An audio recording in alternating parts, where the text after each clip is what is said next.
Good morning, everybody. Welcome to NinjaTrader Live. My name is Jim Cagnina, Senior Market Strategist, and I am joined by our Senior Economist, the fabulous Tracy Shuchart, aka Shy Girl. Shy, how are you? Well, happy Tariff Day. The day is here. Good morning. Good morning. We have an awful lot of stuff to talk about today. I woke up to all sorts of headlines and markets moving, and I don't even know where to start. So you gotta direct me here. So today we'll go through some news items. We have today is Tariff Day. It started at 12:01 p.m. Eastern Time, or a.m. Sorry, Eastern Time. So this pushes tariff rates to about, on average, 15.2% from 2.3% last year, highest level since World War II. We are still up in the air about Switzerland, who left the U.S. without knowing whether or not they could get their 39% duty lowered. Then we also had that announcement again yesterday that Indian goods are starting at 50% now in retaliation for them trying to buy Russian crude oil. Then we had a mishap. There was confusion, mishap happened with Japan. So Japan thought they had negotiated a deal where it was just 15% straight across the board, except for automobiles, which they're still trying to negotiate down, automobiles and car parts. But then it seems that the U.S. did stacking tariffs, which means whatever tariffs were already on, they stacked 15% on top of that. And Japan said, no, that's not what we negotiated, and we are requesting a prompt correction from the U.S. We have not heard from the administration yet on that, so we'll find out. So we're still kind of up in the air what's going on with Japanese tariffs as well. Then we had Trump is putting 100% tariff on semiconductors. Caveat being that if you invest in the U.S., then you would be exempt. For example, Apple, which met with the president yesterday and said that they were going to invest $100 billion in domestic manufacturing, so they got an exemption from that 100% tariff. We did have the Bank of England cut rates 0.25%. I'm sure we're going to hear from Trump about too late Powell as soon as he finds out that that happened. We had China's central bank come in, they added gold again in their 9-month buying streak. We found out the numbers on that yesterday. They increased purchases by 60,000 troy ounces. And then we had Trump this morning posting that the CEO of Intel is highly conflicted and must resign. Now, this all stems from the fact that he wants TSMC to acquire a 49% stake in Intel and invest $400 billion in U.S. facilities. Intel has so far said no, but that post did send Intel down about 5%. Well, and that there's another sentence to that statement, which I couldn't believe. Not only did he say he must resign immediately, but then he went on to say there is no other solution to this problem. Wow. Right. So we have that. Anyway, so Tracy, one of the most amazing thing to me this morning is, I looked at the first thing I look at, even the S&P is the first thing I look at, then the bonds, then the energies. The even S&P is within 15 handles or so of an all-time high close, with the backdrop of implementation of these tariffs today. Still a lot of confusion on how the final tariffs are going to result, especially with respect to India and the thing with Russia. But the equity markets, they don't care. We just keep rolling and rolling. And, every day the bears are, emailing me and texting me saying, hey, is enough enough? And no, the trend is positive. I don't understand why sometimes.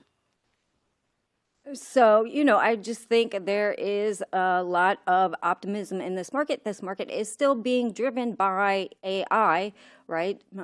Most of those companies are rather hugely weighted in the index, and it's a pile-on trade. Yeah, it certainly is. I know, I noticed I was watching Eli Lilly this morning and their earnings came in. They had a huge EPS beat, they had a revenue beat, but I guess underwhelming clinical data for their new weight loss drug, which seems to be all the rage now. And that trial, because it was kind of so poor, Eli Lilly took a hit, regardless of the good earnings that they had. Yeah, absolutely. I think it's the same fad. It's like the tech sector is the AI fad, and in the healthcare sector, it's the weight loss fad. And so, it seems that all these companies are kind of going after the same gold medal, so to speak. Yeah, so we'll all be skinny and we'll rely on AI to make decisions for us, and we'll live happily ever after, maybe. But Sounds good. You never have to eat or think ever again. there you go. Perfect. By the way, appreciate everybody being here in the chat today. With Engineer Bear first to chime into the chat, special shout out for Engineer Bear. Paulie, close second, and Harry coming in for the bronze medal at number 3. Appreciate you guys being here with us. I appreciate everybody being here with us on NinjaTrader Live today. We got a lot. There's a lot of moving parts here. We got a lot of markets to cover. And our special guest, I haven't met our special guest yet. Tell us a little bit about Bill Fleckenstein. So so he is ex Wall Street. He was a huge hedge fund manager. He correctly called the 2008 crash, and he is a wealth of knowledge. So really want to get his views on kind of the Fed and the market and what's going on. Yeah. Looking forward to it. Looking forward to it. This morning, also, I think the Bank of England cut their central bank rate 25 bips to get it, I think, to 4% this morning. But it was a 5-4 vote, and there might have even been a second vote. I didn't read the whole article, but 5-4, that's a close vote. It is. I think it was the first time it was that close. So we shall see if we see some more dissenters on the Fed. We saw Kashkari yesterday turn rather dovish. So it'll be interesting on the next Fed meeting. Yeah, and we'll cover the British pound sterling in the Edge report. It's up about 0.41%. It took the news positively, even though the governors were they actually debating about, hey, we think inflation is going to be a little bit higher here going forward, but they still cut rates, and they're kind of getting close to where they think inflation is and where their central bank rate is right now, as opposed to maybe here in the U.S. Yep. So Yeah. In other news, I mean, bonds are down a tad bit, but they're still sticky at that 115 handle. In the middle of that 115 handle, yields are around cash yields this morning were around 4.8%, so less than that 5% warning level, as you will. But how about crude oil, Tracy? Crude oil is tracking a 64 handle right now. So absolutely, I think that we kind of dipped below that. We got bought back up. I had 63.74 was my level. We went to 63.64, so I was off by 10 cents. But I think again we had that pullback on Wednesday, and a lot of that had to do with the extra tariffs on India for buying Russian oil, since India is a large purchaser of U.S. oil and LNG, and that may, they could use that as a weapon and retaliate and say, well, we just won't buy oil from you because we get it cheaper from Russia anyway. So we'll find out about that situation. And then we also had President Trump. If you remember, last week, he said he was going to make a decision about secondary sanctions or secondary tariffs on nations that on all nations that bought oil from Russia, and more sanctions on Russia on Friday, this coming Friday, and that helped buoy oil. But it looks like that's not going to happen because he now has scheduled a meeting with Putin for next week. And so the markets kind of took that as a sign of, oh, well, then maybe he's not going to announce more sanctions on Russia on Friday. So we'll see. Yeah, no, I'm glad you brought that up because that if that meeting actually happens, I don't know where it would be, but if it actually happens and any amount of positive, productivity out of that meeting, that I think that's going to encourage many of these markets to actually continue on their path.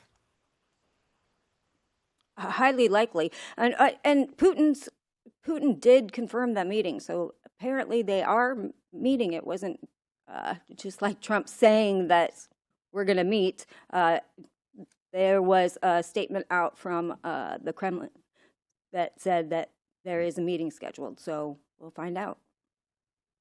Yeah, I'd love to be a fly on the wall in that meeting if I could speak both English and Russian. Sometimes I can't speak either, but uh, it would be an interesting meeting to see. How about gold, though? Gold also caught a little bit of a bid, up about 0.52% so far on the session, tracking 34.50 right now in price.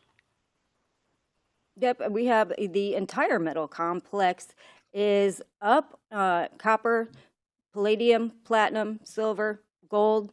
So, you know, it may be risk on, but it looks like maybe risk on with a hedge. Yeah, for sure. So we'll keep tracking that. Again, great markets to trade, folks. If you're trading futures, they are all over on my quote board. How about economic news today? Do we have any excitement coming down the pike? Yes, we do. We have eco releases today at 8:30. We do have jobless claims and continuing claims at 10.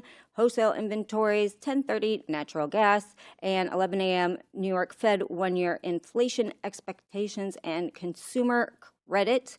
Obviously, after the non-farm last week, everybody is going to be watching jobless claims.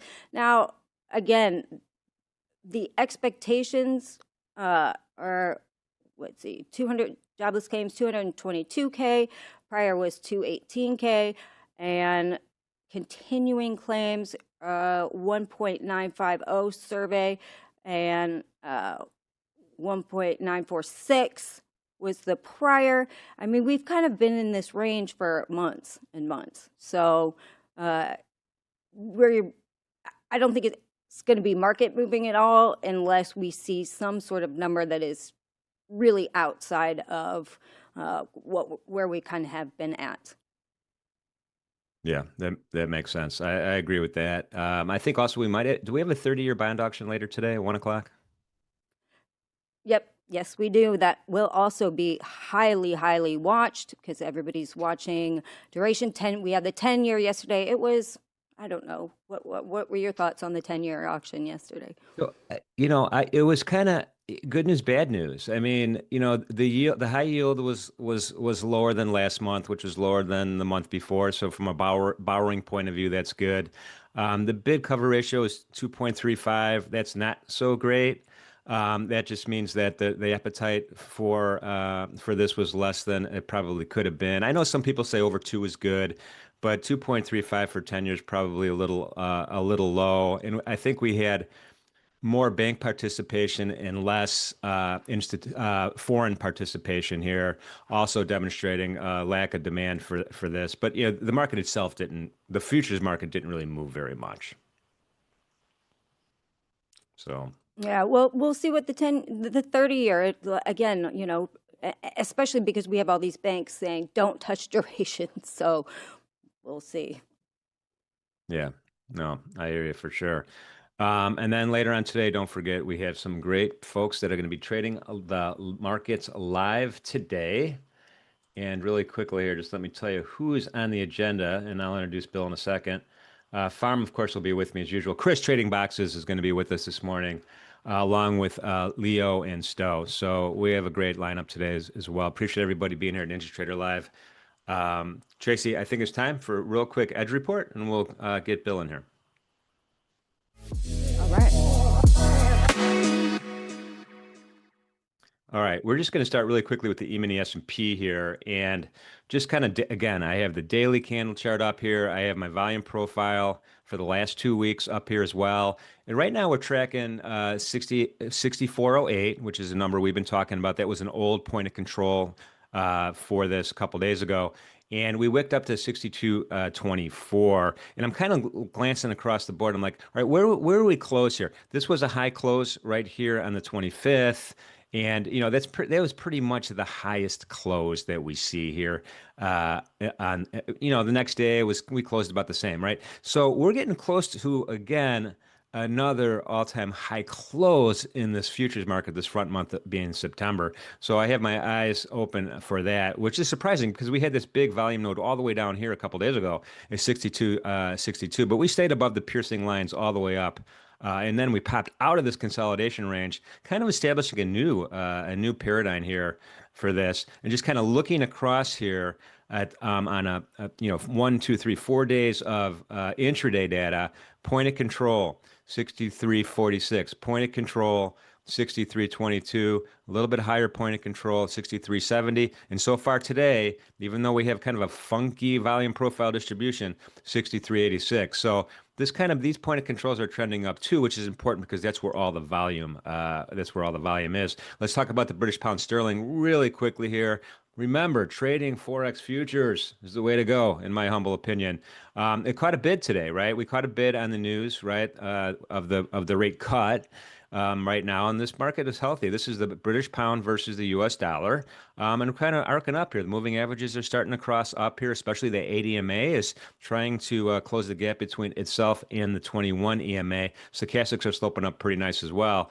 Intraday, let's kind of just open this up a little bit more and just take a look at what's happened so far. We're trading, you could see when that announcement happened. There it is. There's that candle here. This is the 30-minute candle. We have a double distribution, which isn't surprising because once that rate, it was more than just rate information that hit this tape, right? It was inflation expectations and all this other stuff. And so now volume is building up here around R2, and R2 is at 1.13428. We already hit that Mentor Q 1-day max up here at 1.3432. And then we have a high vol target up here as well at 1.3475. Beyond that, you really got to reach all the way up to R3, which is a rarity sometimes on these daily charts, but you never really know. 1.3515. So British pound sterling on the move on the rate cut announcement at the Bank of England. Let's shoot over to gold really quickly here. We just briefly touched on this with Tracy. Gold right now is breaking out. We have a really nice double top that we kind of formed right here. 34.44, breaking out to the upside right now. Yeah, we have some sellers that are pushing it back down right now. You can see that big seller's wick at the top of today's candle, but look at the moving averages. They're sloping up nicely. Stochastics, well, now maybe they're still sloping up a little bit, but they're, pretty strong right now. And if you go to intraday, we have all sorts of targets here on that intraday. We hit that 1-day max already again, and we have a high in the London initial balance at 34.70.3. So that's a good target for the bulls later on, along with that 1-day max. Beyond that, again, that R3 pretty high up here. We're just kind of dancing along the session volume weighted average price today at that JAX 1 level. So we'll keep an eye on that as well. This is, in my mind today, with this sideways movement right here, just south of the London initial balance. That's going to be the range I'm going to be looking for a breakout to the upside or the breakout to the downside. So we'll keep an eye on how gold reacts later on throughout the day. Let's shoot over to the Bitcoin. Pull this up really quick. Daily candle on the Bitcoin right now. We're trying to get back into that consolidation range, and this started like in the middle of July, lasted all throughout the month of July, and I had my support up there at 116,700. We're traded below it the last several sessions, but now we're kind of peeking our head back into that range right now. So we'll see. And next target up for sure is, and not for sure, but in my mind anyway, is 117,723. That's at 23.6 fib, the way I have it drawn. And then the top of this consolidation range up here also is interesting. It's 120,650. So we'll see if the bulls keep pushing this up into that consolidation range today. The daily chart's impressive. We lost VWAP in the rearview mirror right after the London initial balance. A little bit of a pullback right now, right below that JAX 2 level, but JAX 1, we didn't get it yet. Still on my radar screen, 117,500. That is today's Edge Report. Well, now we get to introduce our special guest of the day. Bill Fleckenstein is with us online. Bill he's Tracy's already explained who Bill was, right? He's an analyst. I think he was characterized as a Wall Street guy. Author of Greenspan's Bubbles, The Age of Innocence, and the Federal Reserve, and is a daily writer. I went on Bill's site and looked at all the question and answers there. I spent some time there. It was awesome. So, Bill, welcome. Thank you for being here with us. Oh, thanks for having me. Hope the due diligence wasn't too tedious for you. No, it was enjoying. I enjoyed, I'm of the mindset no matter how old I get, and I'm getting old, is you always be learning and everybody could teach you something. So I really enjoyed it. It was pretty good. But right off the bat, let me ask you, we had that Bank of England vote 5-4, which was pretty tight. With the new kind of possible layout of the FOMC, and some more doves are starting to crawl out of the woodwork net right now. Are we entering an era where maybe FOMC votes are closer than even no dissenters? Yeah, possibly. I don't think that the unanimity of the Fed meetings, I don't think that's that big of a deal. I mean, the talking heads have to talk about it because they have to talk about something, right? But at the end of the day, it's what they do that matters. It's not how many voted for it, right? So yeah, I think it's pretty much a foregone conclusion that Trump's going to put somebody in there that's going to be on the easy money side of things, and the only question is which person. And then of course that person will be agitating more, along with the other two who are advocating for lower rates. Maybe they're just doing that to audition for the job of chairmanship. But in any case, I think easier money lower rates coming from the Fed. I'm not saying that's what they ought to do. I'm not making any judgment about that, but I think it's a foregone conclusion. Do you sense a front runner here for the interim for Kugler's position? Nah, I mean, Trump's already said, I think it was one of the two Kevins or one other person. So I don't know who it would be, but for sure it's going to be somebody who wants to cut rates. That's for sure. Absolutely. And so we know the market is pricing in a rate cut for September, actually two rate cuts before the end of the year. But we still know Powell's kind of still waiting for something to happen with the labor market and to see if inflation, though it's been sticky, maybe ticks higher. And so what are your thoughts kind of on tariffs, and are they inflationary? Are they deflationary? There's two different sort of camps in this. Oh, well, they're almost certainly inflationary. There might be some demand destruction caused by, depending on what it is. Obviously, the uncertainty causes people to either act quickly or to sit on their hands and wait and see, or maybe both, depending on what the particular product is, where it's coming from, or what your business is. But they're certainly disruptive in the short run, and they're going to be inflationary over time for sure. How much I can't really, it's impossible to say because we don't know what the final answer is going to be. Trump changes his mind every 15 minutes. That's just the way he is. So do you think two rate cuts by the end of the year is a wise choice, or what kind of what are your thoughts? Like, what camp are you in? I'm in the camp that the Fed is essentially irresponsible and has been for a very long time. I think Powell has been tighter this time, not necessarily because he believes it, but mostly because he's not a Trump fan. Now, maybe he got religion after the huge mistake they made with calling everything transitory. And a lot of people say, well, yeah, but it was transitory in that the huge spike didn't persist. But what those people never acknowledge is, but the huge spike hasn't gone away either. And so, I think Powell has a poor grasp of understanding. I think that the willingness for them to do QE and the reluctance to peel it back and the reluctance to go against inflation, I think he's done a poor job. And I don't think he's any kind of a sound money person. Of course, when you say sound money, that makes you a right wing extremist, right? So I think if Trump wasn't in the White House, he would have cut rates already. So how many we cut, I don't know. Obviously, anyone who's paid attention to the BLS data knew that there was a poor jobs number lurking out there somewhere, and so now we have it. So that could be the excuse. But I don't have a strong opinion whether we get one rate cut or two. The economy is kind of stuck. A good friend of mine suggested the best way to describe it is no hire, no fire. Businesses have too much uncertainty. They don't want to fire the employees they have just yet because they're not sure they're going to, they might need them, but they don't want to take on any new ones.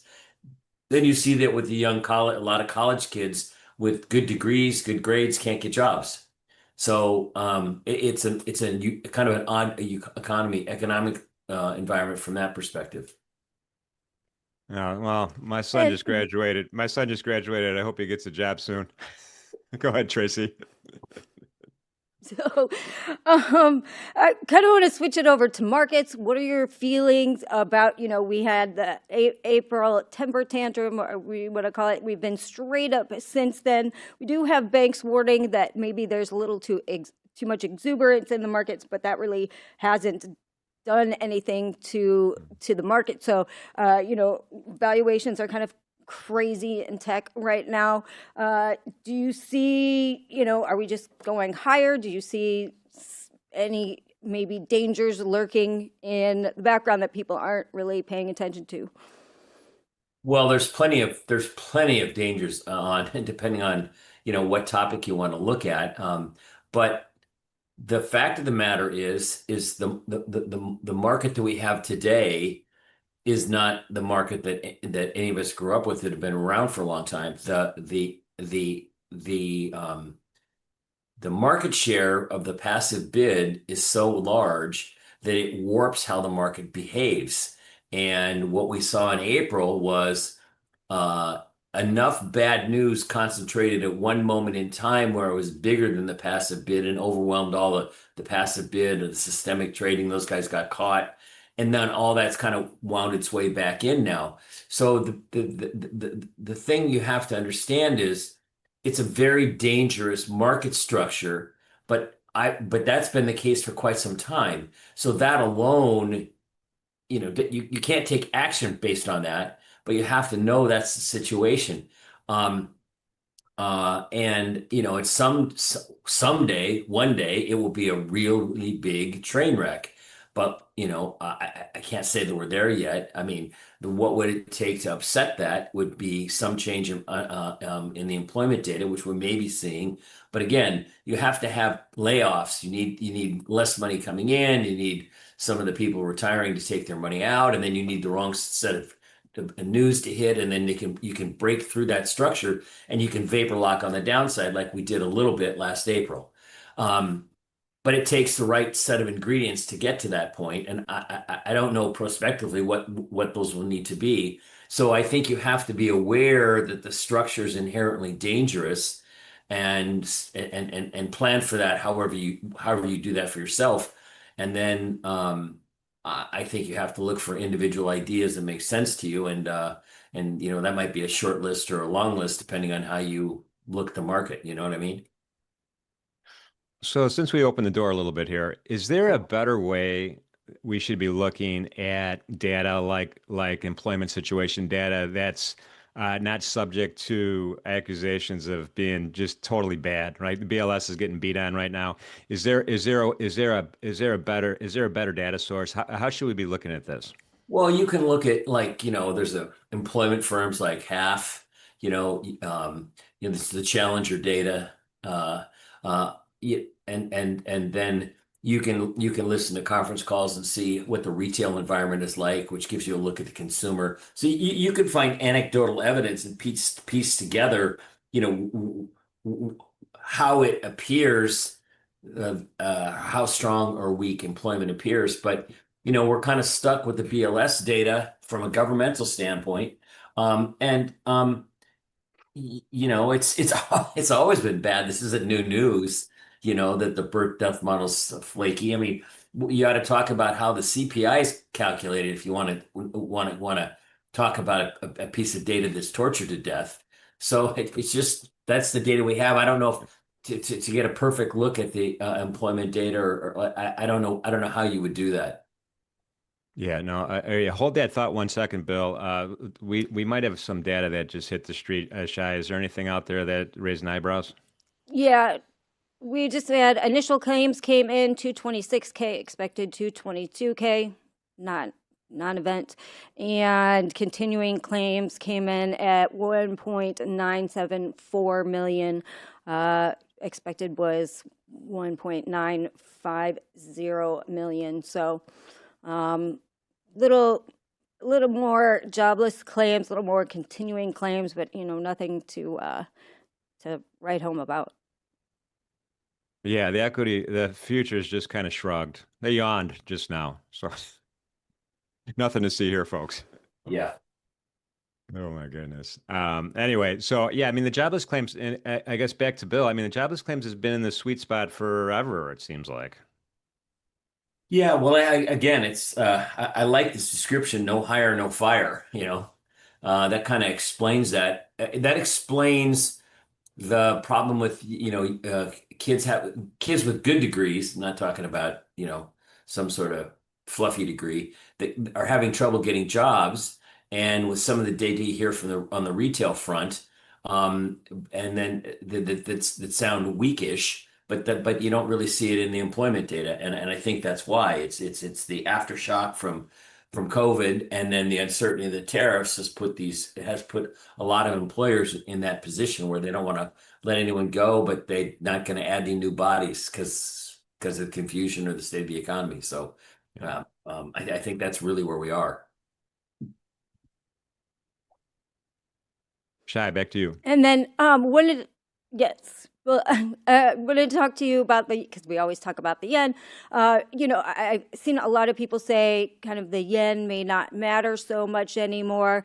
What kind of are your thoughts on the yen at this point? Well, I had actually I been was long the end for quite a while last year. I kept thinking that the BOJ would be willing to kind of start to normalize rates a bit, and I thought if that started to happen, you could see enough repatriation, you could have a decent sized move in the yen. The yen, sorry, the BOJ obviously was the first G7 country to really monetize the debt, and they pretty much got away with it such that they own half the JGBs. I thought if you get some repatriation started there, you could have a pretty big move.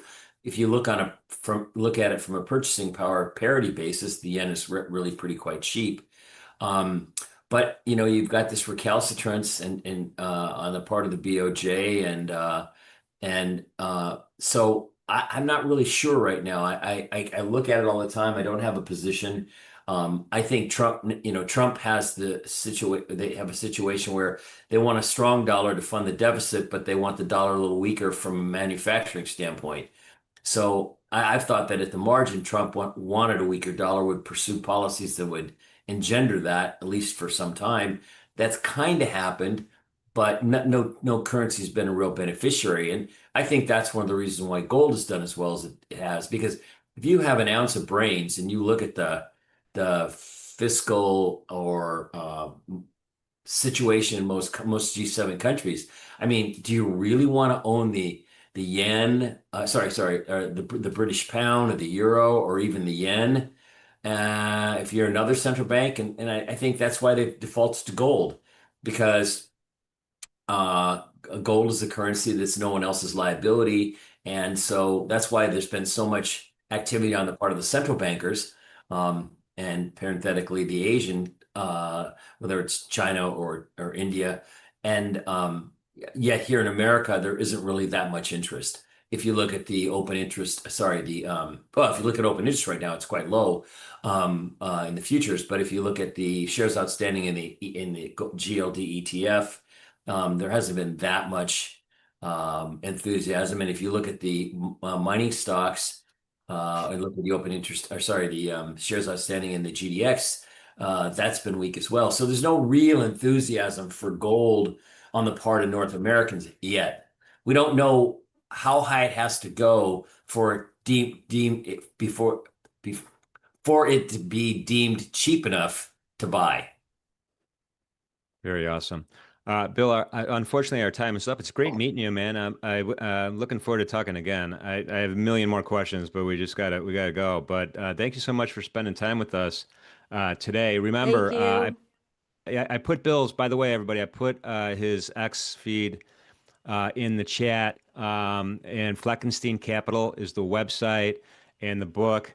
Greenspan's Bubble, The Age of Innocence at the Federal No, Reserve. no, no. Ignorance, not innocence. Ignorance, my bad. Sorry, I got the wrong No glasses on problem. today. No Anyway, problem. I'll be honest, I haven't read it yet, but now I'm going to, now that I know it exists. But anyway, Uh, great meeting you, man. Nice to meet you. Take it easy, you two. All right, thank you, Bye. Shai. Appreciate you for Thanks. sure. He's a great guy. It's funny we Yeah. get, even though I'm super old, there's a lot of people I don't know, and when you meet them for the first time, you don't know what you're gonna get, and then when you're rolling, it's like, wow, I could just sit around and have a beer with this guy and talk about this all day. Yeah, he's great. He's great.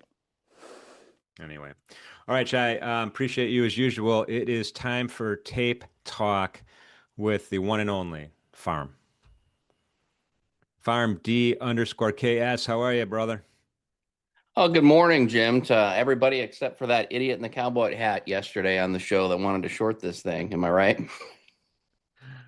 Well, I mean, I was bearish too. I mean, you weren't the only one. And, it's in that me and Shai were talking about this morning. We're getting close again in the E-mini S&P. I think we're 12, 14 handles away. Maybe more, maybe more, maybe less right now of an all-time high close again. Yeah, I mean, fortunately, it was a quick death yesterday, right? I mean, sellers had their one shot. They had to crack the prior day's low and sustain below those 6,300s, or they were just dead.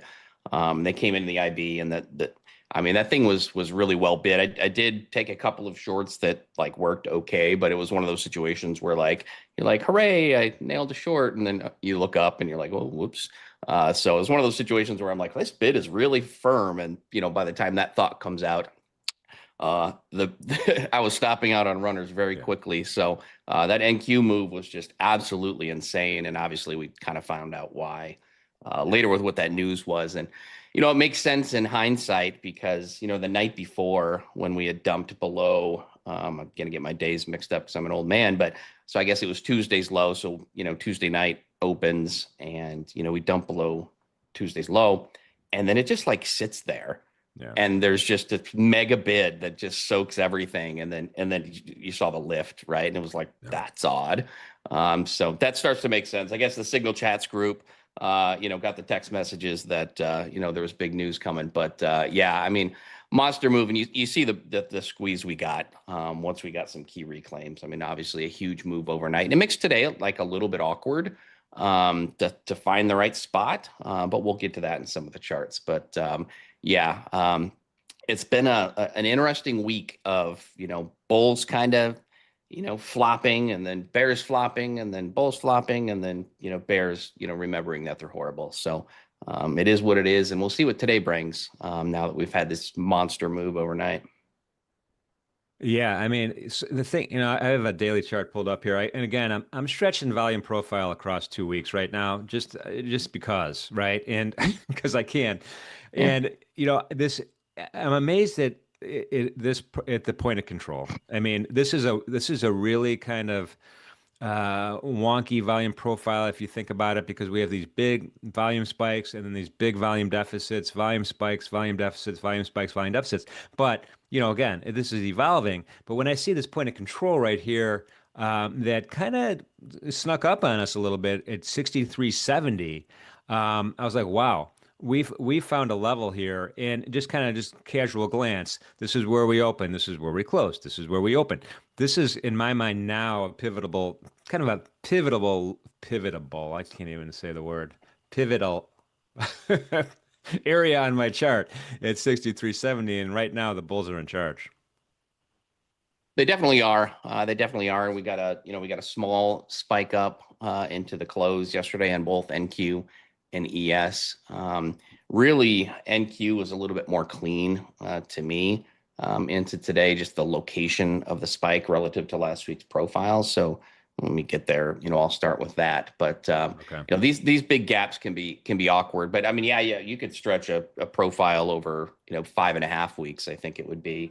As we are in this sort of large balance. And, the only thing to keep in mind, and again, like I'm not trying to be bearish after getting blasted yesterday, but just, keep an open mind that we are in a multi-week balance. This is still an inside week on ES. So, Yeah.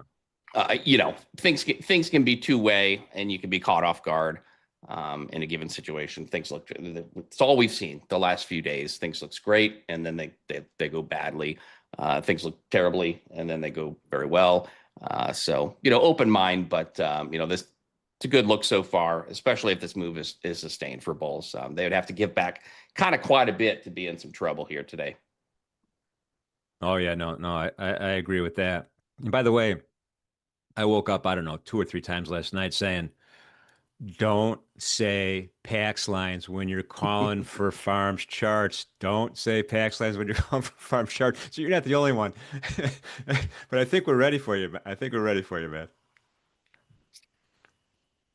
Not a problem at all. Not a problem at all. So yeah, if they get my charts up there, I'll start with NQ anyways today. Like I said, it's just a little bit cleaner. Yeah. So this call it 430, call it 23,430. Again, give or take. I was using 24 3/4 because that was a specific daily high or low. I don't recall to 438, and that's basically where yesterday's high and spike was. I think high was 445, spike was 440. Interestingly, there was a spike to the downside at 438. So I mean, like that's a key spot, and to me, that solidified the reclaim of last week's primary distribution, and so now we've crossed that, and so to me, like I mean, mostly the move is complete. Now that we've sort of crossed that back, doesn't mean I have to stop, and it's to me, new highs are in the cards really as long as this 430 spot is sustained. And again, because of the location of yesterday's spike and high being right there, it's sort of a fantastic technical location to do business. But like, I mean, that's 150 handles from here. Are we going to pull back that far? It's going to look horrible if seen, but it's still a long technically for a number of reasons, right? It's a true gap up above a prior day's high, and from that perspective, as long as the prior day high holds. It's a long, and it also would represent acceptance back within, sort of last week's primary range of volume. So, big picture, even if there is some, opening drive lower, the Qs in particular look okay to me for kind of quite a ways, right? So, if we got some, dip down right in here, and I'm normally not looking to do business at like a high volume node, but last week's volume point of control kind of right in here in this 490s spot. I think Ninja's got it at 487 maybe. I think that's a good look. A nice little pullback there would be okay. But again, I mean, big picture, as long as it's above yesterday's high, it's very clean on NQ, which is kind of not really the same on ES, I would say.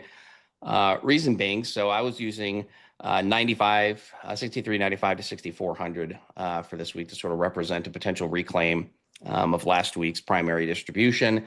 And interestingly, we dropped single prints there for this overnight session. So that then gives you a second reason to consider that to be an important spot here into the open. We've been bidding these kind of 64.05s, into data. And so if we get another push and it just kind of holds here, this 63.95, 6,400, I think that's an okay look.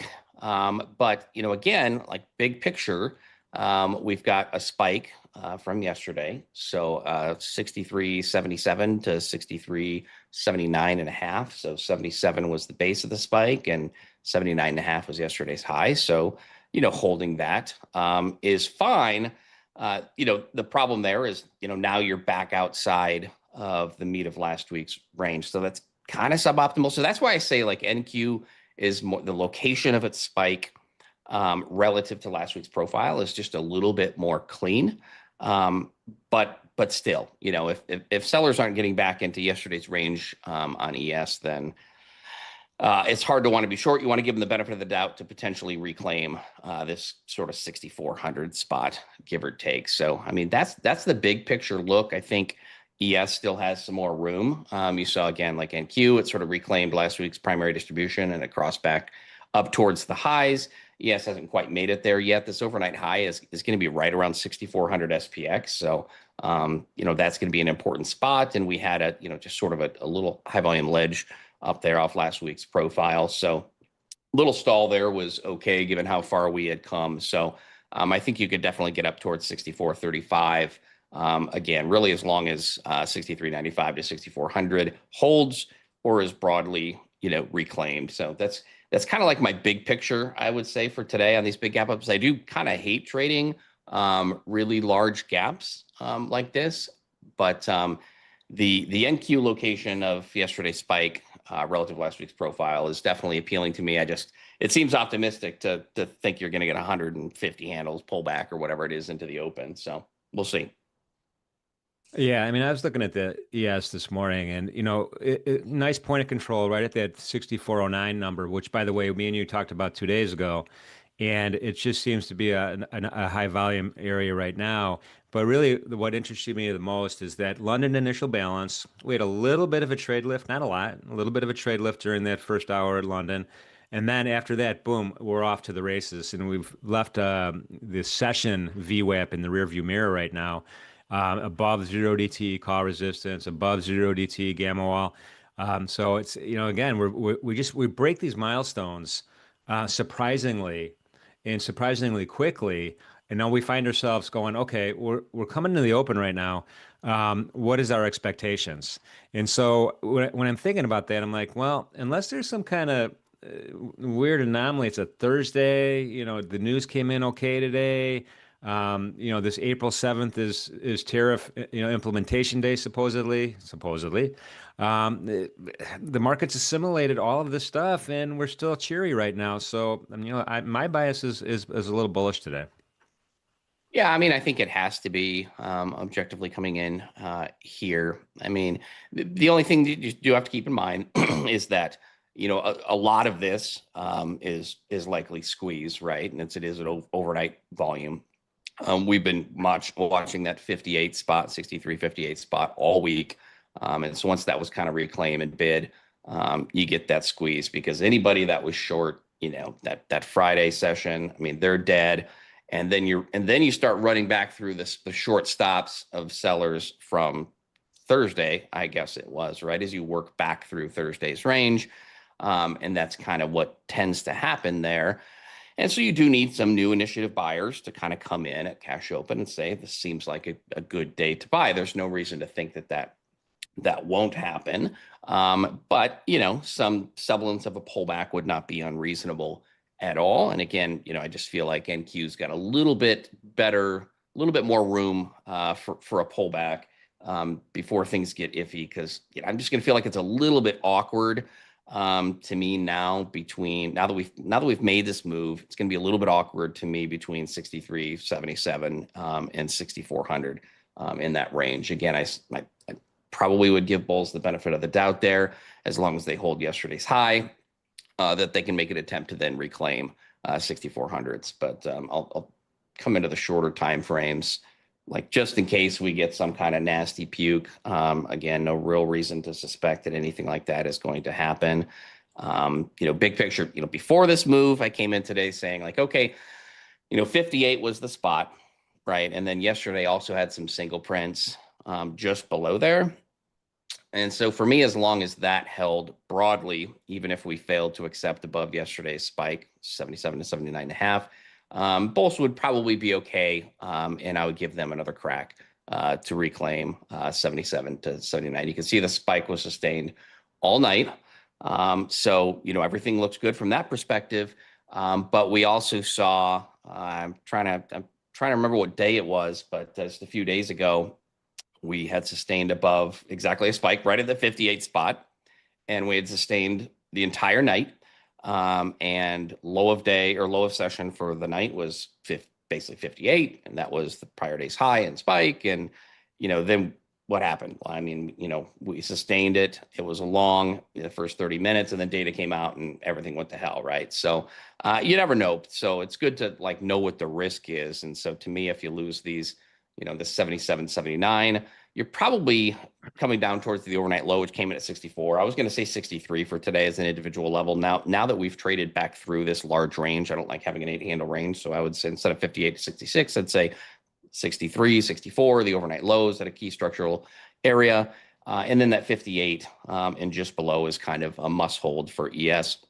Again, it's one of those situations where if we get some kind of a sell, I'll probably be looking for NQ if I'm looking to take a long, just because I think structurally it's in a little better shape than ES is, if we get a sell. But if there is no sell and, we're just holding again, I mean, you can see the 5-minute candle through this 63.95 to 6400 spot.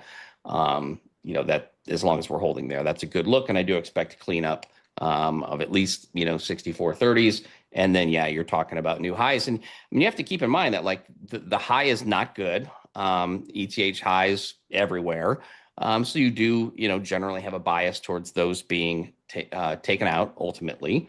Sellers had a couple of days of fun, and bulls have thus far won the battle. So we'll just be cautious of any FOMO and open to buying dips that are constructive.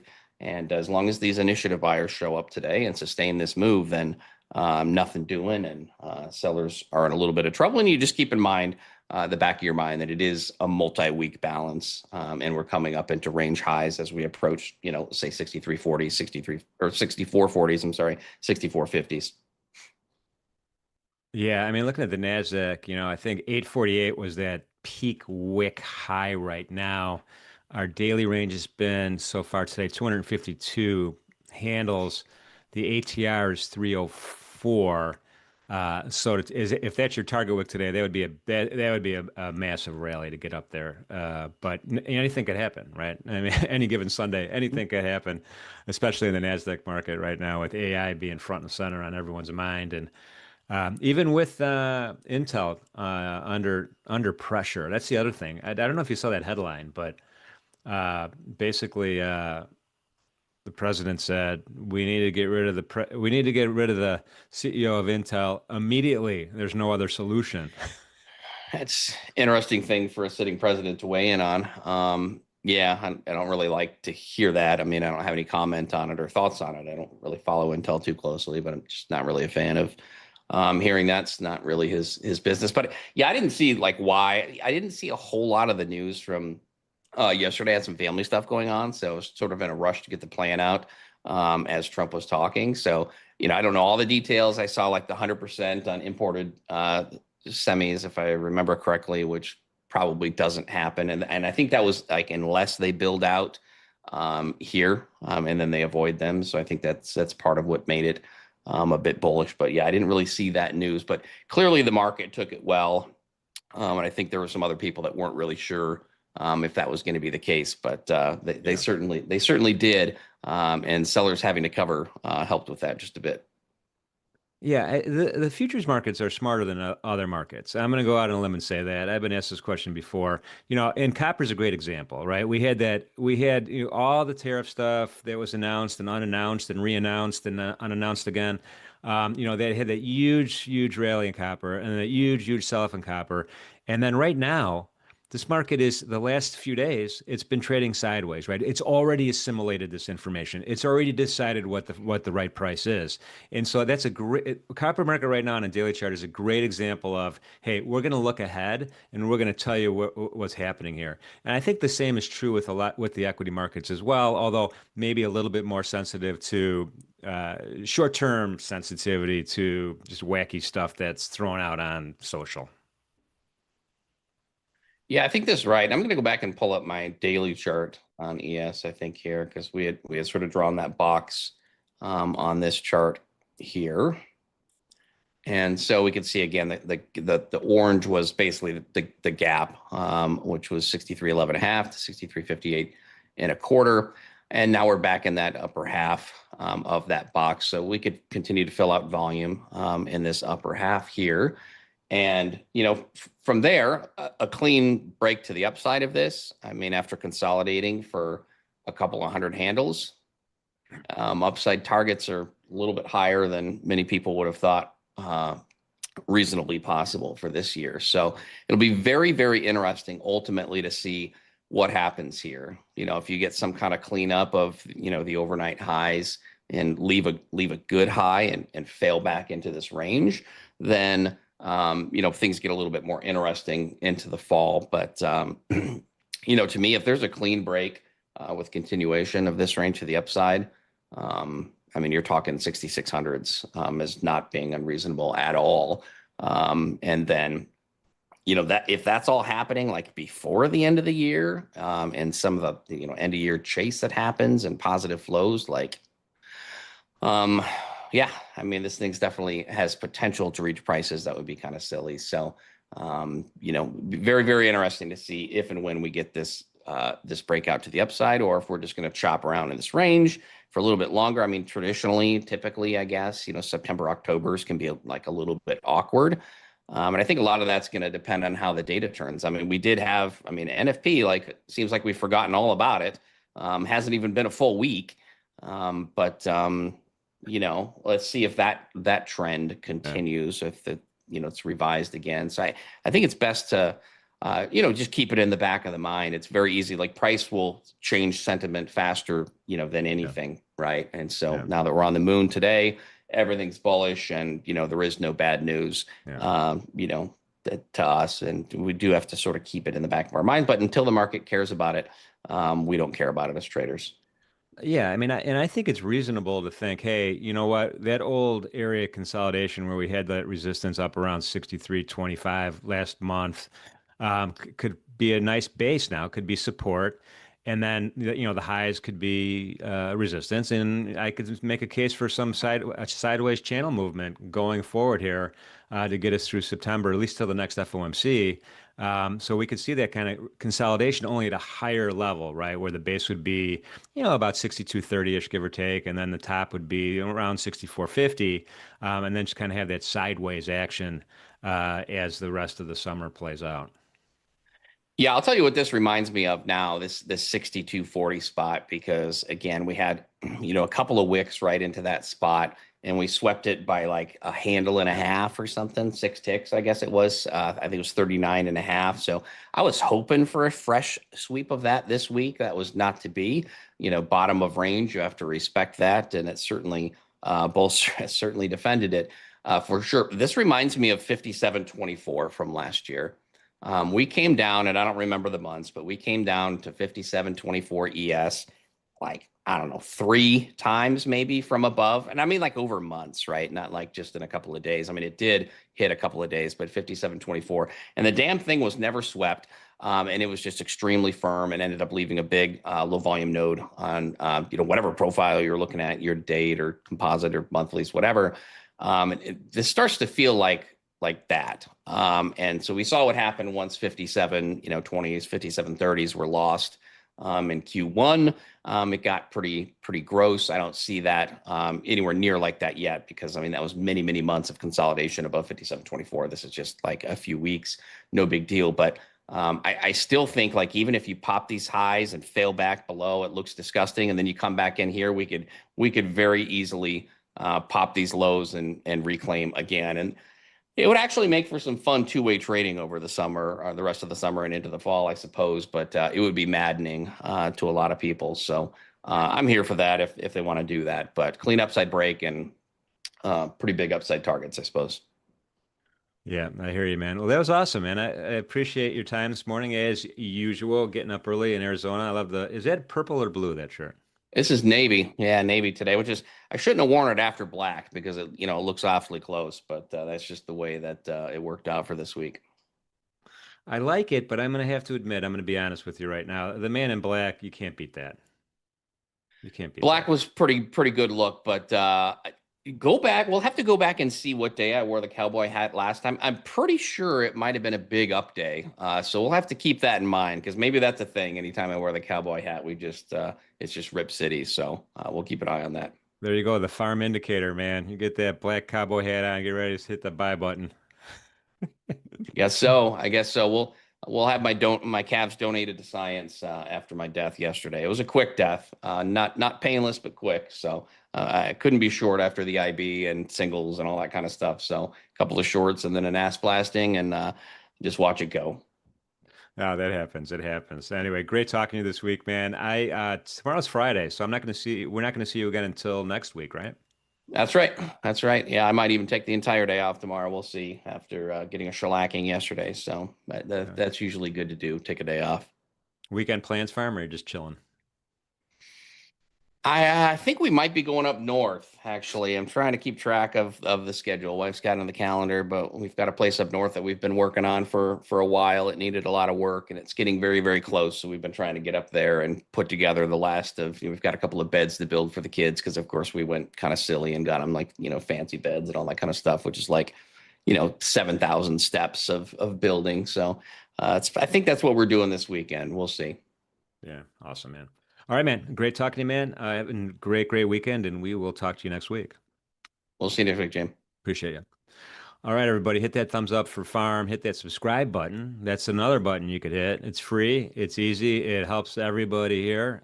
More folks that come to the show and participate, especially in the chat, the better off we all are. I mean, high tides lift all boats, so we do appreciate everybody being here. And then, Chach, by the way, I do want to comment on your comment, and I'm not going to say your whole name because I'll mess it up. Chichimus? I don't know. But any event, I don't think Rick Santelli could come on the show because of his contract that he has right now. But I will tell you a story. He is in person. I mean, you see him on TV and he seems animated. He seems excitable. In person, he's the nicest fella. I remember I was sitting on the floor between the 30-year bond pit and then the 10-year notes. I was in tears. I had a stack of cards. I was helping a couple other traders. I didn't know what was going on. And I thought, oh, the end is here. I felt like just walking out. And then Rick comes over to us, sits down, talks gently. How you doing, fellas? He knew we were stressed. He knew I was about to just lose it. And so he kind of helped us. He walked us through what happened and what we were seeing. A lot of knob spreads going on at the time. Super sweet, nicest guy in the world. His TV persona maybe makes him seem like a hothead. Great guy, though. I'd love to have him on, but I don't think we could make it happen. But anyway, thanks for that comment. It is time right now, folks, for Trading the Open.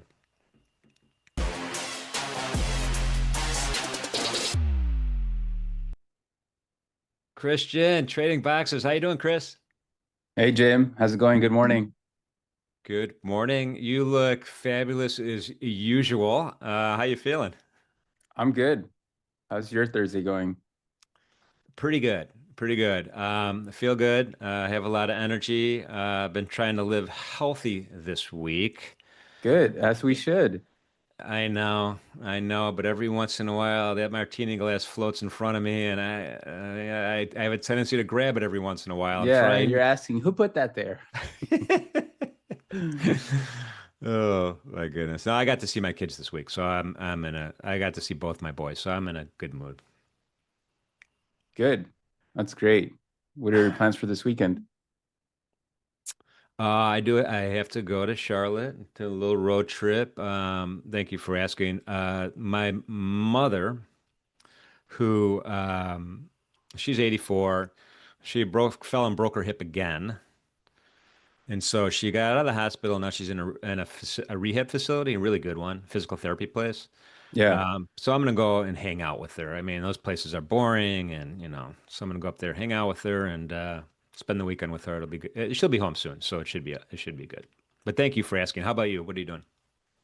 I'm going to be at the Grand Canyon and then Sedona, Arizona to explore nature a bit. You doing the Angel Bright Trail or Khabib?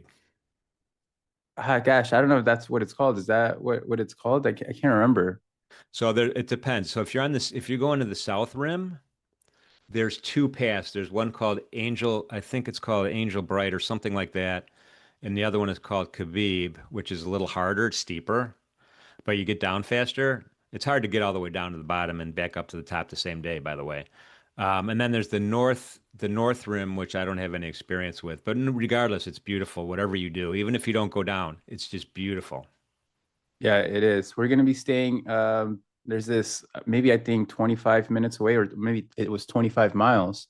There's this huge campsite with these huge domes that's all glass. So you pretty much get to sleep. And then they do a telescope event where you're looking at the stars. And I don't know, this whole star theme thing that my girlfriend I know has been wanting to go. So we're going to head up there to see that and experience that as well. Wow. Well, you're gonna have a great time. I'm jealous, man. So you enjoy yourself for sure this weekend. I Uh, will. I yeah. will. So how you feeling about the markets today, man? Great. I think everybody was expecting a pullback. I thought we would be getting that as well. We've been straight up after some consolidation in the last day or so. It's great. I mean, I think this market will continue to go higher. Can we see lower maybe into September? Sure, but I think either way, um, it's such a strong market that I just there's no signs of continuation lower or better or sellers really taking price lower. So just have to continue to align with that. And that's what the trade plans are for, right? To help me stay aligned. Yeah. No, and I like the fact today that I think a lot of the news is out of the way. Hopefully, we won't have any crazy unplanned news, but a lot of the news is out of the way, and the market's kind of is really good at, I was just talking with Pharm, really good at assimilating this news ahead of time or in real time, I should say. So it might make for some good technical setups as well. Yeah, I'm looking forward to it. I can go ahead and share my trade plan now. Yeah. So go ahead and do that, Chris. I'm gonna my one last gratuitous plug, folks. Hit that thumbs up button for Chris. He's here. He's gonna, he sees a trade, he's gonna take it. It's live trade. He's laying out on the line. We appreciate him being here, taking time out of his own schedule to be here with us on NinjaTrader. So hit that thumbs up button, and then if you want, hit that subscribe button as well. We greatly appreciate that. So Chris, I'm gonna hop over into the chat, and I'm gonna be taking notes. All right, Jim. I'll see you. All right, you take care this week, and hope everything gets better with your mom. Thank you. Appreciate you. Yeah, guys, let's get those likes up. You guys know the you guys already know it every hey Deli, you guys know it every Thursday already. If the likes go up higher, price goes higher. Okay, so we need that. I don't have any longs at the moment, but we need those likes up. All right. All right, let me share my morning plan. We have plenty of time today. That's great. So, one of the things I share about a lot is, since I have more time today, let me share the daily here for a second, so we can get since I feel like a lot of you guys already joined Thursday, so you guys will understand this structure better. So we have highlighted in the past that, and this is my zones indicator, so just ignore that. Let me hide that for a sec. Okay, so we have highlighted in the past that when a uptrend ends, what do? We revert back into a larger time frame support or just a swing area, right? And what happens there? From there, we start a swing high structure. Okay, sorry, not we put in a swing high, which is this. We put in a swing low, which is technically what you're seeing here in ES on the daily. I have it in the NQ as well, but I'm just covering ES. And what typically forms is a wedge contraction, right? Because the prior higher high, higher low sequence ends, and now we're living inside a swing high and a swing low. And each sort of swing pivot around inside that becomes a lower high, a higher low, and then lower high, right? In order to create that wedge structure, which will then allow price to contract, create more energy for the next possibly higher high, higher low sequence, right? That's the market structure, okay? Or if it's lower, then price will break lower, right? Something like that. Anyways, I share that because on the daily, we pulled back into the main support area. We took out a pretty big level here at July 16th. And while everybody's looking for lower and lower, we have to respect that price is looking or seeking to put in a swing low. Okay, let me adjust this. And then price will bounce in this sort of structure here, right? Bounce, bounce, bounce to seek a lower high and then revert back down. So what are we seeing here in the last few days? The 90-MA uptrend ended. We pulled into support, and now we're bouncing to seek a lower high. Now, because this is a very strong market, we don't know if price will, in fact, put in that lower high here and then revert back down to create something like this. Or maybe it's a little bit on the aggressive side, short side, and maybe we just do this and then higher. Or we don't know that. We don't have enough data to know that. Or we don't know if price would just, due to strength, would just put in a new high and then start the wedge structure, right? There's variations of that. Those in the group know all about that. But the daily time frame trend structure, it's what guides myself and my group to be aligned with market structure, right? We wanted to see if the 9-DMA acted as resistance in order to push back down, or if it reclaimed it, which we did overnight, can we now put in a lower high against the swing high, and then price can reject, right? So I have that in mind because I say, okay, my trade plans need to, and my trading need to align with that. The difficult part here is that we don't know at the moment if, yes, the lower high will be put in, or we will put in a new high and then get the pullback, right? We don't know that yet. So since we don't know that, we say, okay, well, what can the 4-hour and the hourly plan tell us to help us sort of have an idea of the lower time frame structure, right? And then this is where I create my 4-hour and then the hourly plan. So on the 4-hour, what did we have? We had a tight 50 EMA wedge here. We had a lower low. I mean, we really didn't bounce into the 9 MA. So this is the first lower low, lower high. We created a reversal, moved into resistance. We then created a wedge structure. Okay, that's our 50 EMA wedge. And then we broke out higher. So this is now starting a new 4-hour 9 MA, potentially higher low, higher high structure, right? So you see how I'm then aligning with the 4-hour to help me understand the internal structure is what I like to call it, right? In order to then help me understand what the daily could possibly do. So since this is a new attempt at a higher, higher, higher low structure, we need to get a higher low, right? We haven't gotten that. You're asking, well, we sort of did here. We had some sort of pullback consolidation. Sure, but it's not into the 9 MA, which is what measures our higher, high, higher low sequence, okay? We need to pull back into the 9 MA. Let me share, for example, here. You see higher high, pull back into the 9 MA, it's a higher low. Higher high, pull back into the 9 MA, that's a higher low. It ends, we consolidate, and then start a new one. It fails, right? But it's into the 9 MA. I tried other moving averages. I tried EMAs. The 9 MA trend structure and the 9 MA, go well together like peanut butter and jelly. So we need that higher low structure. So then I'm asking, okay, where can that higher low be put in? We haven't had that. Is price maybe a little bit more vulnerable to getting that pullback today? Sure, maybe. What needs to happen? Well, the 6405 area in ES needs to fail in order for us to get that pullback into the 9 EMA, maybe somewhere down here, right? Or maybe we correct through time, fail to really break below 6405, which was this prior support level, hold, and then see continuation of this strength for a new high. And then maybe at that point, we do get a deeper pullback and we confirm that lower high, but maybe it's a little bit higher, right? So these are questions that I ask myself as I formulate my trade ideas in the trade plan. If we do fail 6,400, which as you guys probably know by now, it's acceptance at a level and then a breakdown, then that opens up the move into 6370s and where the current 9 MA is. So I'm aware of two support areas where that high low can be put in. For NQ, a little bit of the same. It is stronger. We are seeing some semi-leadership due to that Apple news yesterday, and just all around AI, semis are leading. So prices at prior resistance, not at a specific zone, but at this sort of pivot here at 580, 600. Can it hold here? Can we maybe consolidate sideways and then attempt higher and then we put in that lower high? Or do we get a pullback into 440, 450 area here with this prior sort of resistance, support, resistance?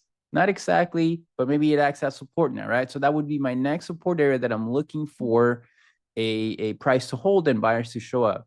So either we hold here, maybe a little bit lower and move higher, or we pull back into 440, 450, reverse, or if that truly fails, because we are seeing a daily swing high, which means the reversing force back down can be strong because we're now in a potentially weekly wedge structure, right? Again, we don't know that for sure, but I need to stay aligned with all time frames to have to identify my best trading opportunities, right? So that's the 4 hour. And then what the hourly helps me generate is the trade plan for that morning. So let's go over that trade plan. And then I'll look at the chat and say hello to you guys. So for ES, for scenario one, I have sort of two pullback possibilities. 6405, which I highlighted on the larger time frame, but it's this sort of interaction here. You have resistance, support, failed breakdown, support attempt. You see how it comes back down, reverses, it breaks lower. So we broke through it, we moved higher, and now it's pulling back to it. So it's currently acting as support. So scenario one, it says, as long as we can continue to hold, we can get a push back up to London highs and maybe reject again or see what happens, right? Scenario 1.2 is, can we form acceptance, hold 6418, show that sellers are not showing up again from here and then driving price lower, buyers are showing up, and then they can drive price back higher. This would mean that the upward continuation can continue and breakdown attempts will fail, right? It is price literally telling you what will happen. So if 6405 doesn't hold, then the next and main support area is the 6393, which is this larger zone. And the possibility here is that this resistance is that we can come back down, maybe create a test of it or a higher low, put in a failed breakdown of that 6405 and then set up higher, right? So I'm focused on that, and that's sort of my main bullish trade idea for the day. Even though already at this moment it looks like we're holding. If we then form acceptance into 6390, 6393, then we break down back into the 6872 area, which has been a really good sort of interaction area here. And maybe we reverse from there, okay? So at the moment, we have those supports that I am focusing on. And then if we can form acceptance at 6418, then I'll be looking for higher. Now, on the hourly here in NQ, a little bit of the same. Can we hold this 580 area? Maybe dip down a little bit lower to sort of test this area here. You can see the interaction here was some resistance, support, resistance, like just one candle, resistance, some sort of interaction here. So it's a little bit of a lower area below this zone here that maybe we see a failed breakdown of 580 into sort of 550, 560, and then reverse higher to consolidate, maybe, right? If we form acceptance near London's high and sort of create a wedge up here, then we can set up for higher prices into 730s. If we if we fail, excuse me, the 550 to 580 area, then we can get a pullback into what?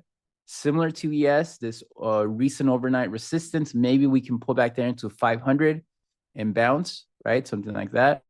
Or we pull back lower, test 430s, 450, which was that big zone I shared on the 4 hour, and then revert, right? So I'm sort of highlighting all possible scenarios, as anytime price can have a really volatile move, and you just never, if you don't plan for those scenarios, then you won't be prepared to execute. If we ever come back down to 430 and we form acceptance and break lower, well, that's going to be sellers showing up. But at the moment, there's no sign of that, right? So my main focus on is, I got a little bit late on not a little bit late. The time I joined the desk was after this 9MA reversal triggered, which, as you guys know, is my go-to setup. In NQ, it looks like I maybe would have been stopped out. In ES, it held, but you can see how we pulled back into the support area, held, had a sort of like a failed breakdown here. SMT with ES, I believe ES did not make a new low. And now we're drifting up higher, right? So my 9MA reversal idea would be alive right now. And it's the idea that the first support is holding, right? For both NQ and ES. ES is a little bit sluggish, but that's normal. But that's it. That's my trade plan. Let's see what unfolds today.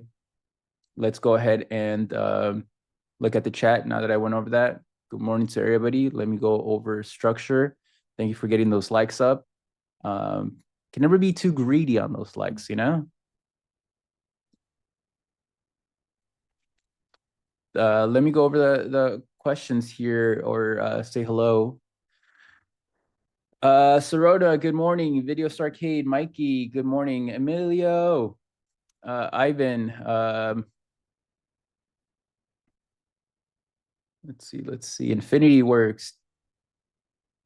Tom, yeah, it is a little bit hot, huh? Arizona. Cooper. Yeah, I don't think we'll be at the North Rim. I did see that fire. Logan, we have a lot of people from the group. Chuck, as always, good morning to see you. Everybody. Reloaded. Deli, Star. Juan Gabriel, good morning. Good to see you. Thank you for those comments, by the way, on those Loom videos. Chuck as well, I see them. Thank you. I'm glad that the educational videos help. Zolino, Logan,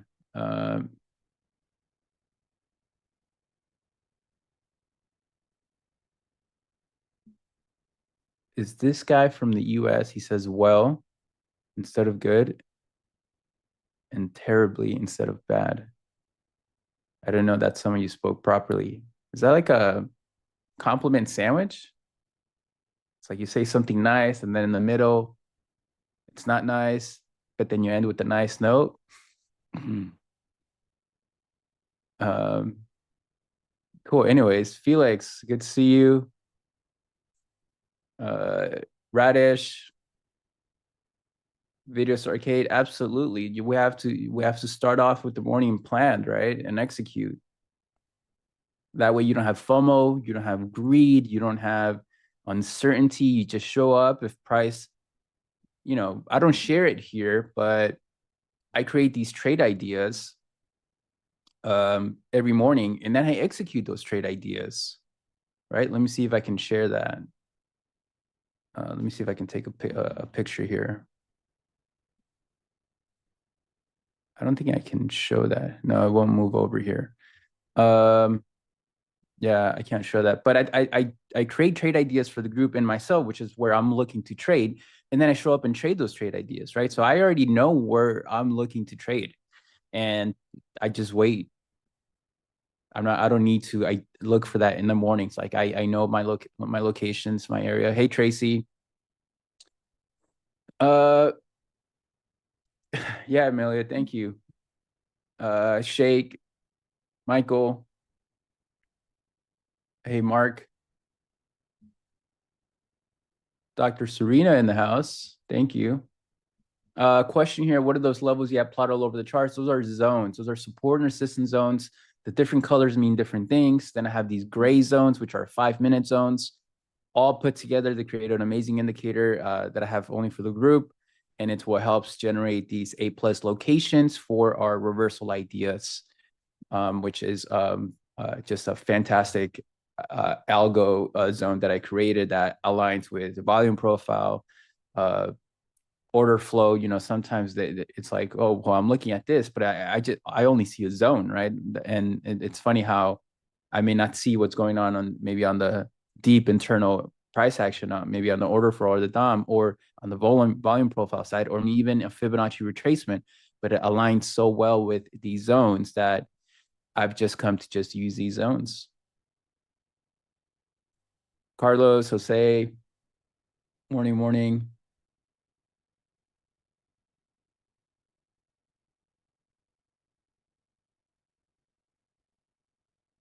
Yeah, Tom. What was that about?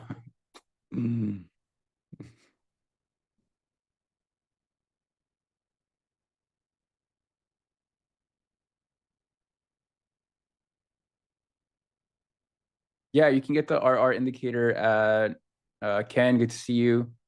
You can get the RR indicator by reaching out to Ninja. That's available for everybody. I do not have a YouTube channel, Oleg. I just have a Twitter.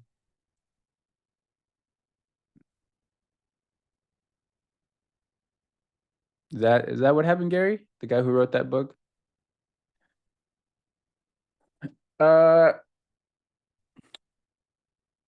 hey Matthew, good morning. And maybe if my brother's watching that, Matthew, good morning to you too.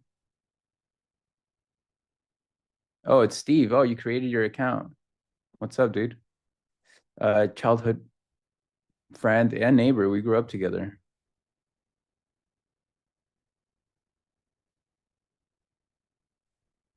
Cedric, Chris, do you wait 15? This is a good question. Chris, do you wait 15 minutes after the open to start trading? A lot of you guys know that sometimes I'm in already, and I'm in an hour before the market opens. Right? Because look, I trade at locations. If price goes to my location and it forms my setup, I am trading it.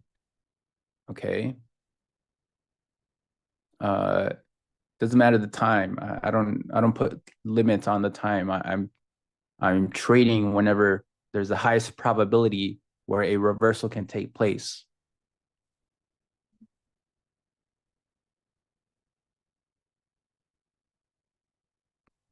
Hey, no problem. I can't pronounce your name at all. I won't even try, but thank you.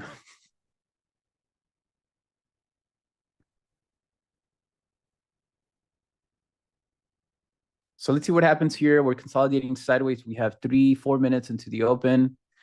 We are at the first support area, but like I shared, we are at price is a little bit vulnerable to get a little bit of a deeper pullback, just because we have not had that 4-hour 9 MA higher low pullback. And so, typically my main trade idea is a bullish reversal here, which can continue to work, right? But there is a chance here, because we may be seeking that daily lower high that I brought up, that price can move a little bit lower to find support. So it might be a slow open for me, because of that possibility that we can pull back. And if so, can it pull back into a support area that I like, and then maybe I join the buyer side again into that pullback. Oh, Faina, thank you. Lubo, Nick, GM.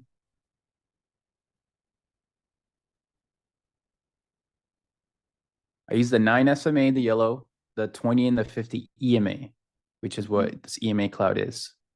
20 EMA in green, 50 EMA in red. Means love in Russia.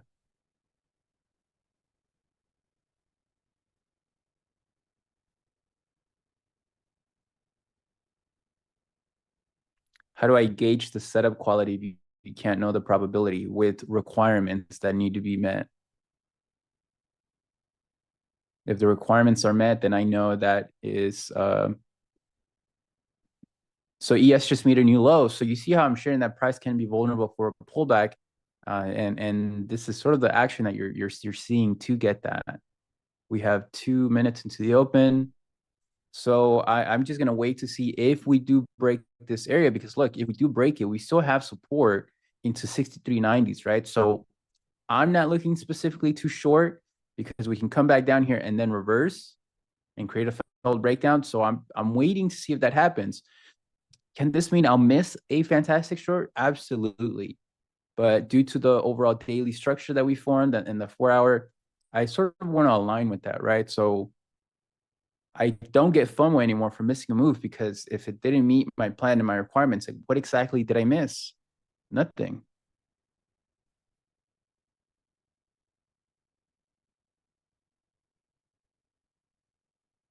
JA, the zones are only available for members of Paradigm. It's an indicator that's shared with them. Yes, Felix. Agreed with that. So let's see how the morning opens. We gotta get those likes up, guys. 800 of you and only 278 likes. All right, market open here. Let's see if we can hold this, or if we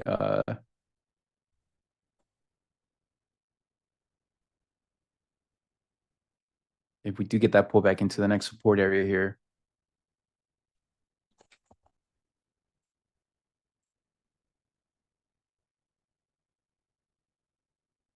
Oh, beautiful. Hood breaking out higher to all. It wants to break movement to all-time highs. Fantastic. 1 second, I need to add to that.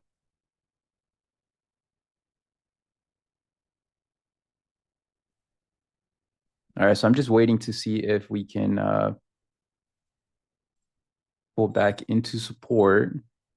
If we do break lower, I'm not really looking to short this. No reason to short this.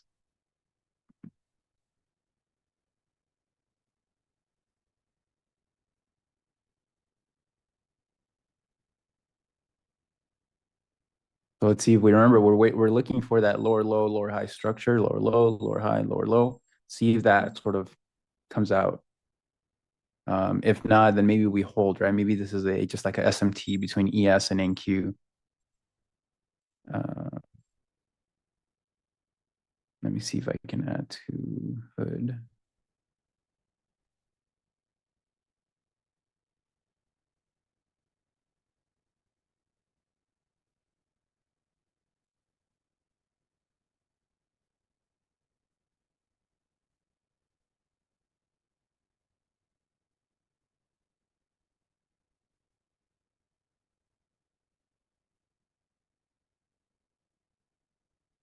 All right, so NQ's holding.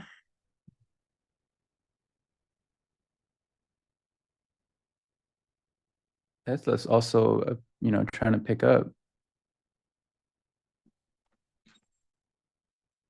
We're continuing a little bit lower.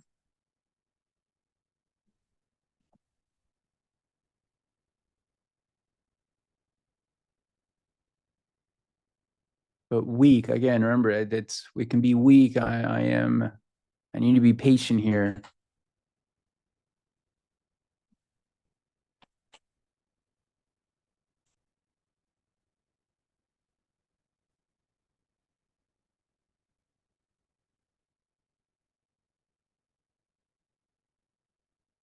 Oh, look at that reversal in ES. Firing off. Let's see what we can get here.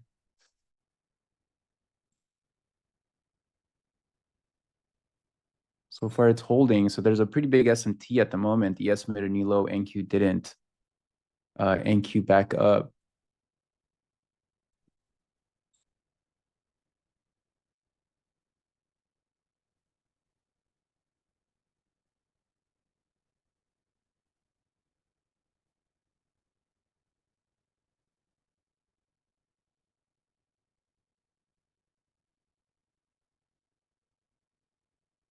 Like that reversal.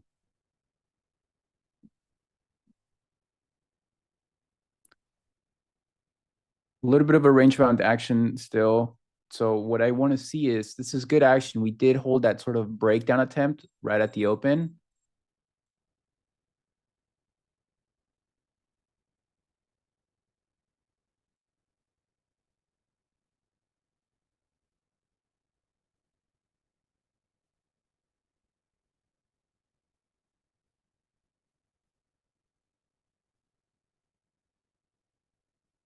Let's see if we can create a wedge up here and hold. Let's see, go over some of the chat. So you guys already, what are you guys, long, short, anybody? And keep moving.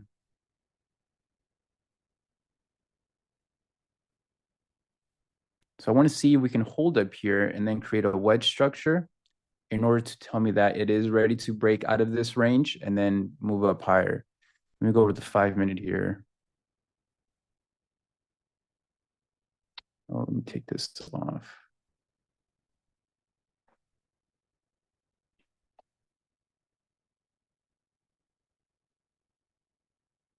So here's the 5-minute in NQ.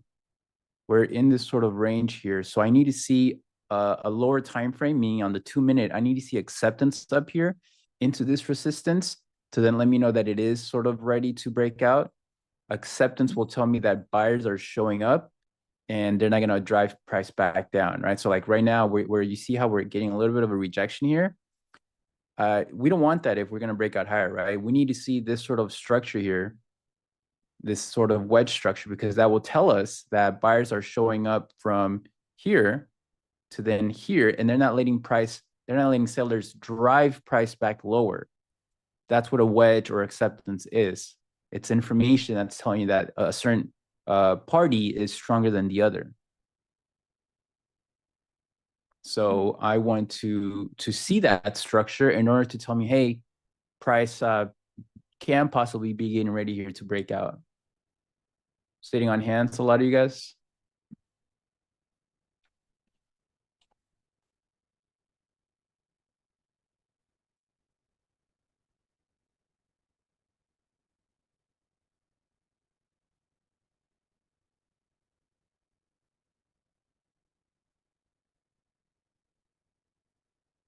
You see how right now we're facing a little bit of selling pressure. It's really not. So this is still vulnerable to come back down to the other side of this range.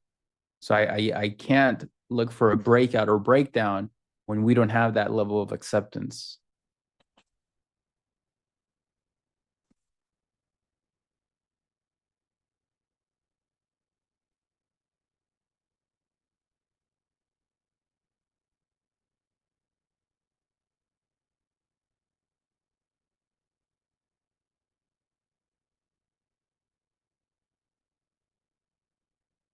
So it's just a little bit of waiting here. We're still in this range bound structure. ES is as well. I need to see some level of acceptance to really understand a little bit more what's happening here. At the moment, it's not much, right? So not missing anything. And there's no reason for me to overtrade or trade this at the moment.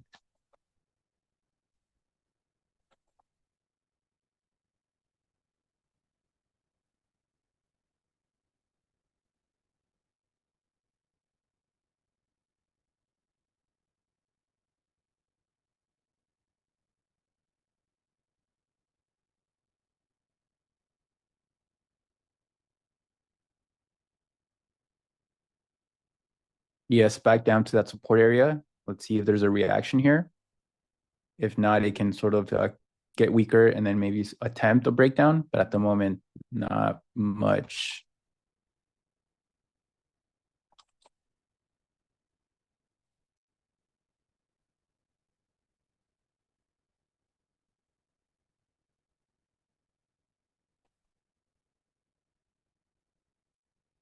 Towards 640, you are? Oh, I didn't even get up there.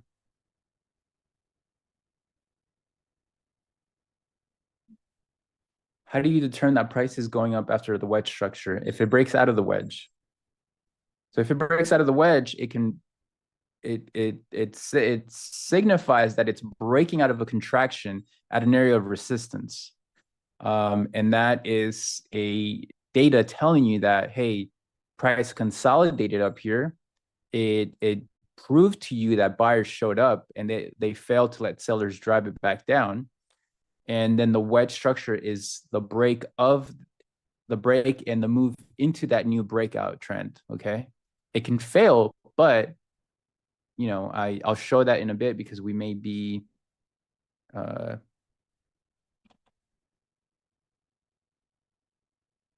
second here.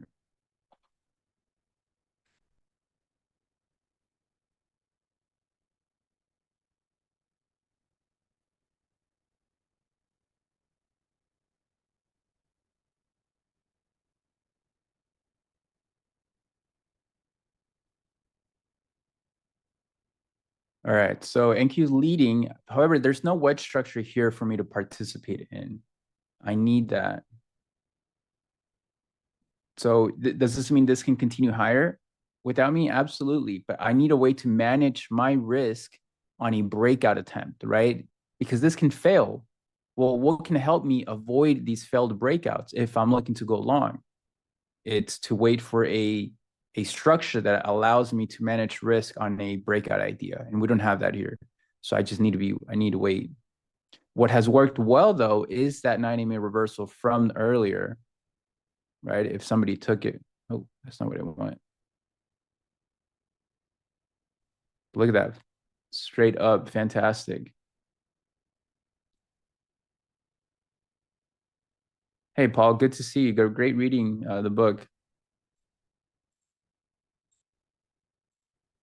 Yeah, I don't want to short 640. You can short it. So now that we're attempting this breakout, what I want to see is for this sort of structure here to see if that we can hold.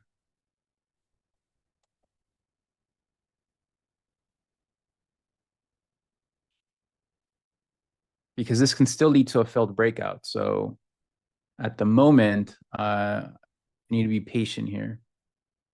But if you guys are long, great. Hopefully it pays you guys.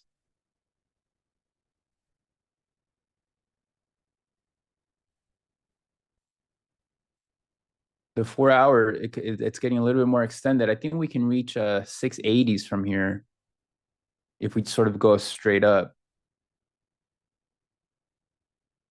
Need to see how we hold this breakout though. Pretty much would be a sort of wedge structure here, maybe, right? And it'll show pretty much on a much smaller time frame that, hey, this prior resistance is now acting as support. Negotiation takes place between buyers and sellers, and then it breaks out. So if I don't wait for that, then I can be at risk of getting long and then getting stopped out, right? So I need to, while you guys are long and maybe you get paid, I need to wait over time for my entry model to form it and then trigger in order for me to execute. If not, there's really, price can do whatever it wants and break out higher. And there's no FOMO because there's, over 100 trades. Will you take this breakout every time? Probably not. Right? Because you can get stopped out. It can be a failed breakout. So you need structure. You need the market to develop something to confirm that it is wanting to break out. So here's that back test. You see ES is failing already. It could not even hold the resistance area. NQ is sort of attempting to backtest this breakout area. Can it hold here? And then can it now form a wedge structure? It will inform me that it is ready to break out higher. But look at ES, so if you took ES, for example, long at this potential breakout, you just got stopped out, right? That's why I need that structure to show up for me to execute.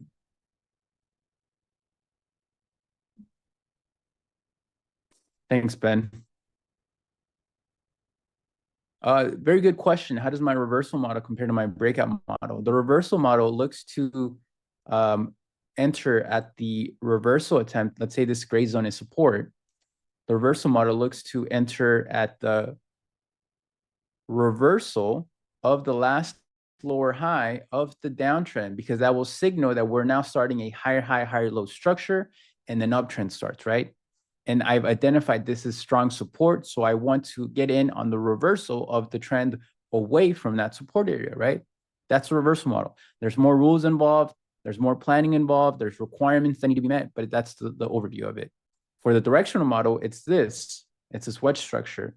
It allows you to identify that price is forming acceptance or it's holding above a breakout area or a breakdown area if it forms below here, right? Maybe ES, for example, maybe ES does want to break lower. So then what it'll do, it'll create a wedge and then break lower. So the wedge structure allows me to wait for confirmation that it's holding, not confirmation that it'll break out or break down, confirmation that it is holding. In this example in NQ, it is holding the breakout area. It is now a negotiation is taking place here above the breakout area. And that gives you information that this did not happen. Similar to this, you see how price broke out higher and then reverted back down. A wedge or contraction here will give you that confirmation that it is holding. And then I am looking to take the trade long, for example, on a break of the wedge, and then I'll put my stop down here, and then I'll participate in that potential breakout. If it fails from there, cool, it'll fail. But you see how in me waiting for those rules or those requirements to be met, it'll allow me to avoid 50, 60, 70% of the failed breakouts. So I'm stacking up, more odds in my favor of waiting for these rules to be met, and it'll allow me to join the fun over the long term, right? I don't care what happens on a daily basis. All right, so ES back down. What ES now needs to do is if we are breaking lower, and if it'll give me maybe a chance to join, I actually don't want to short because we're close to support, is create a wedge. NQ back into support. Can you create some sort of consolidation here and then break lower? How many closed candles do you wait until you're confident to take the trade? It doesn't work like that. The candle closing doesn't signify that a move is happening. It's structure, a combination of candles. There's no specific quantity. It's how the wedge forms. It can be a short wedge. It can be an extended wedge. I have requirements for those. But it's not an individual count.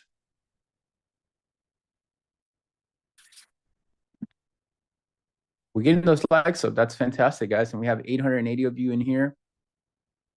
Beautiful. Let's keep it going. But see, at the moment, there's nothing to do. So those who got long ES got stopped out. Those who got long NQ got stopped out.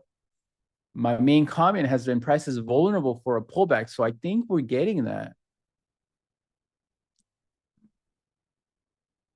But there's no entry model here for me to participate, right? And then maybe at the same time, I kind of don't want to participate because all we're doing is coming back down into a support area. So, whenever we're sort of in this sort of scenario, I choose to skip out on the breakdown short only because there's really nothing, that on the larger time frame telling me, yes, this breakdown short will have a sustainable breakdown, right? At the moment, there's nothing like that.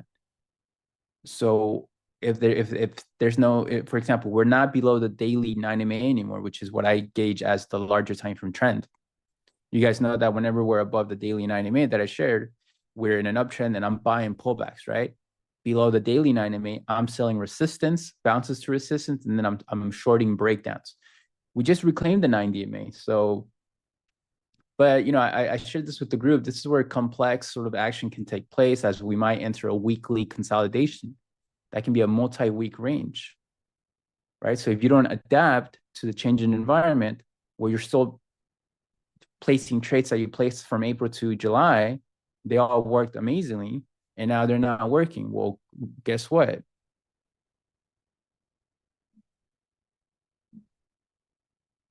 Hey, Mr. Progress, thank you for that. I don't think so, but thank you for that compliment.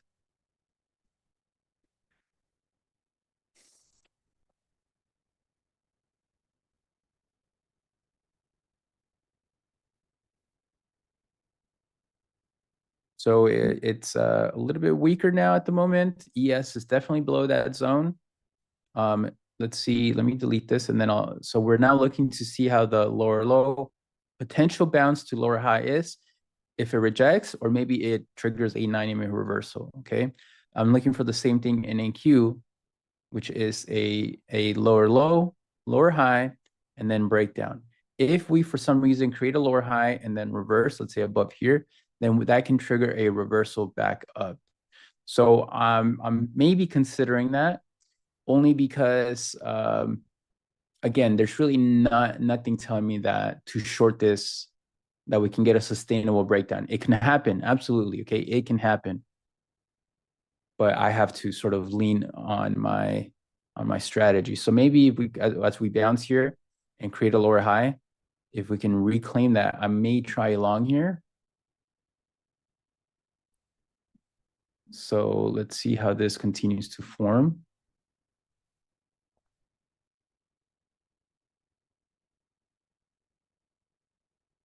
Looks like we're putting in that lower high now. ES did come down into that 6,400, 6,390s area, which is the main support below. So I'm looking to engage in Q here if we can put in this lower high here and then reverse. Oh, I don't want that. No.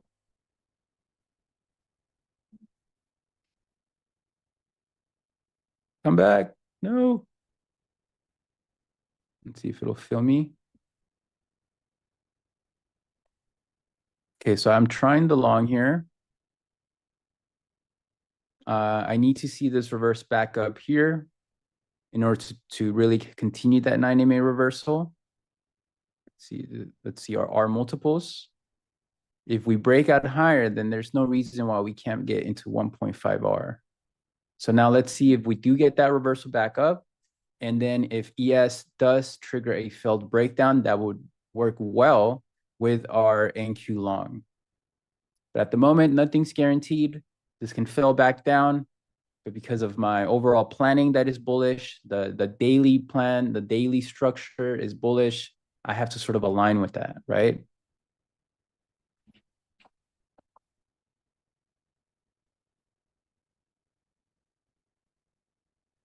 So let's see if we can push back out again now. And now, you know, it's we either wait to see is if we get stopped out or if we hit our targets. There's really not much to do anymore. The trade is there. I'm okay with what I risked, and it's it either works or it doesn't, right? We show up and do it again the next day. Yes, Ken, the yellow zone is part, except, you know, I'm working on a few things with Ninja to adapt, to change the zones and how they form. At the moment, this is yellow, which is, you know, that needs to change eventually.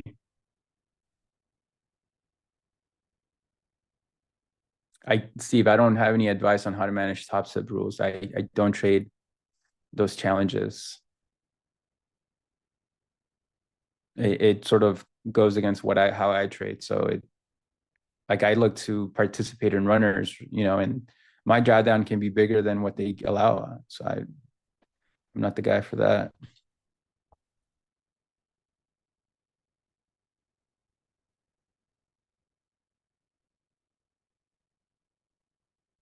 So we want ES to reverse above this and not have this. We want ES to do this big breakout back up and back higher. This will allow NQ to move up into possibly new highs and continue higher. If not, we break back down and I get stopped out. You know, it is what it is.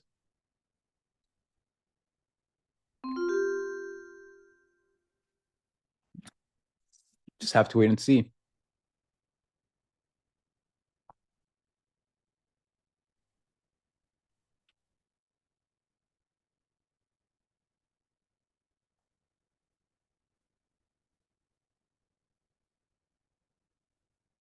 Beautiful hood is breaking out. I do need to buy a little bit more of that.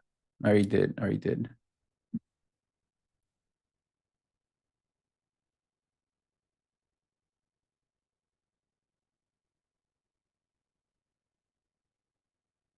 Oh, I already have the full position on them for them. Beautiful, beautiful. All right, so we're still waiting to see what happens here. Need ES to reclaim this 6405 area and then move back up.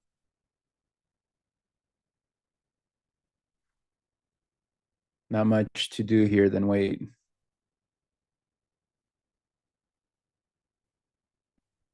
Look at hood. Wow, beautiful.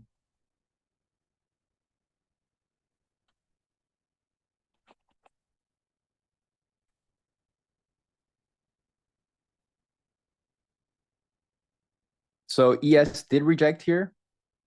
So now, we don't want it to move lower. We want it to consolidate here and then attempt a break back up. If not, it'll move down to new lows. And then maybe NQ comes back down and stops us out, right? Stops me out, which completely fine.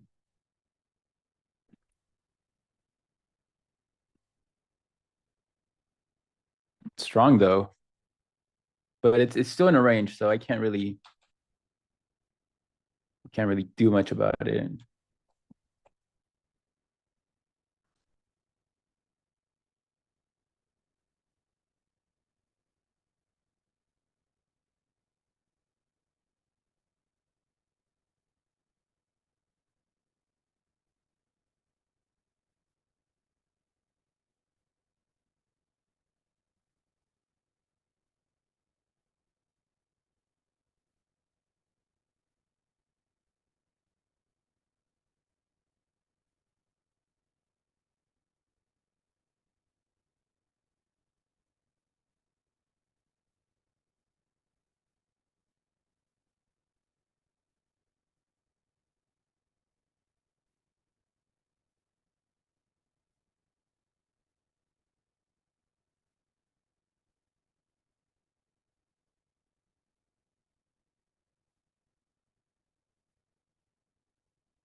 Oh, there we go. Look at that.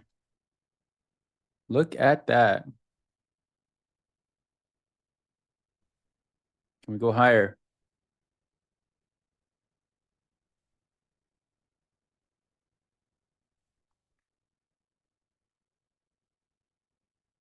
So now we need ES to reclaim this, and then we're good in NQ. Will you look at that? Will you look at that? Let's see if I can get stopped out here on my long, or not stopped out. Sorry, if I can get my first partial out here at 1 point, a little bit over 1.5 R. Gary, I don't know that, my friend. I would love that. I would move my my larger swing account over here if that happens.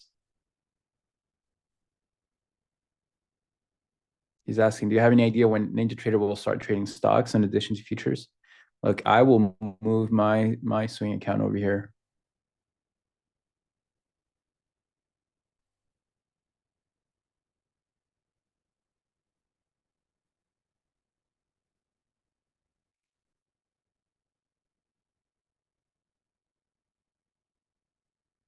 Question here is,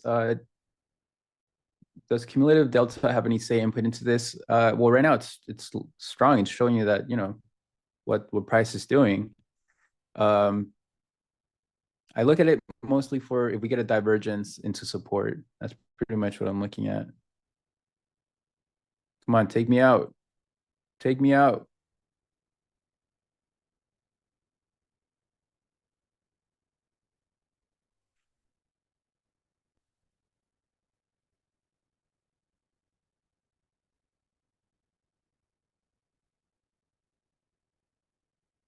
See if you can take me out here.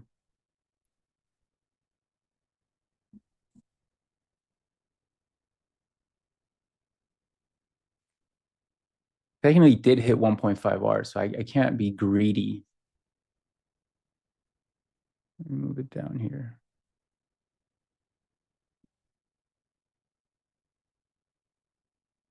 Take me out.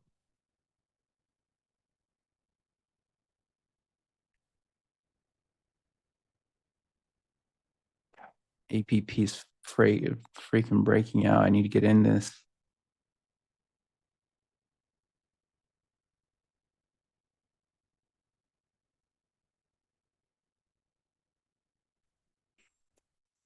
Not much to do though. Just wait. See if I can get my partial out.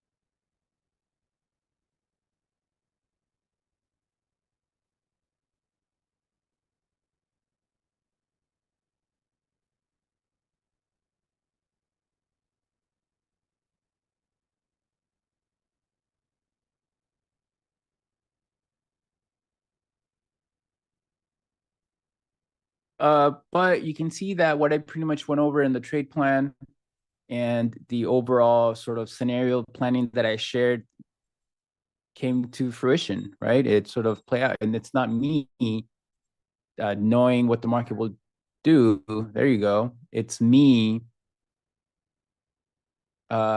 listening to what the market's telling me. So I just got half off at 1.5 R. And now it's a free trade, right? Half of it, I made money at 1.5 R. I know I took partial at 1.5 R. I don't.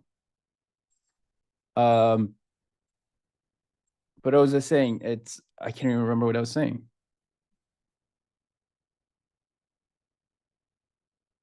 Chuck, my man, you know it. You know it. Absolutely beautiful trade, Chris. You were patient as usual, waiting for your setup and execute your trade. That's all we can do, right? Plan the trade, show up and execute. Show up and execute, and then review that, right? As you're creating this process here, you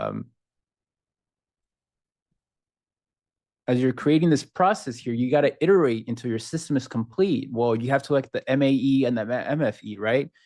Am I taking partials where I need to, or is price moving significantly higher than where I'm closing my position or taking partials, and now is getting in the way of me not making what I need to make, right? Or is my stop correct? Is it not? Am I getting stopped out a lot, and then price is reversing back to my targets, right? Do I need to move my stop, right? So you got to go through an iteration process until you can create your system like I have. Question here from Dan, is it a free trade now? Yes, not 100% free, right? Because something can happen, but it's free in the sense that I took half off at 1.5 R. The other half has a stop at -1 R. If I get stopped out on the other half, well, guess what? Even though price did not hit my targets, I still made money. Isn't that amazing? Imagine what that does to your emotional and mental capital, where I can still make money over time, even on the trades that don't work out. That allows your drawdown to be minimized. That allows you to be ready and show up for your next trade opportunity. It just helps so much, and it helped me starting out that I implement that process.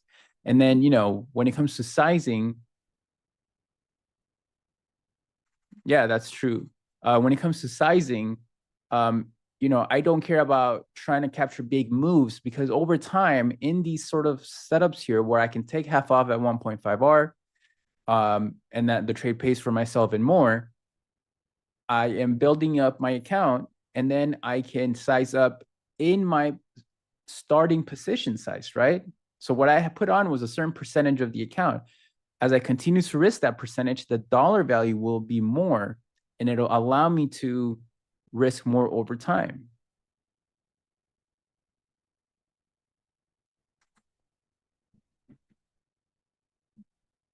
It's a percentage. I risk a percentage of my account on every trade.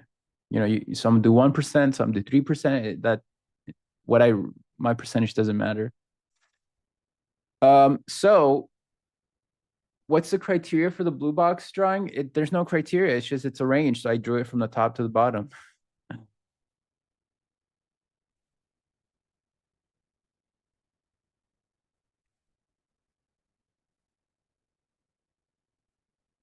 But there's really not much for me to do now other than to wait. NQ is so much stronger than ES. Thanks, Juan Gabriel. Juan Gabriel, as they say in our motherland. Oh, what was that? I missed that. Ooh, a deleted comment.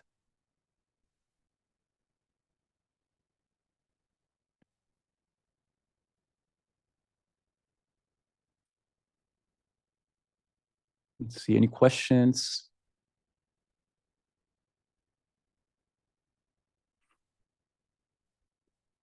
No, I won't be here tomorrow.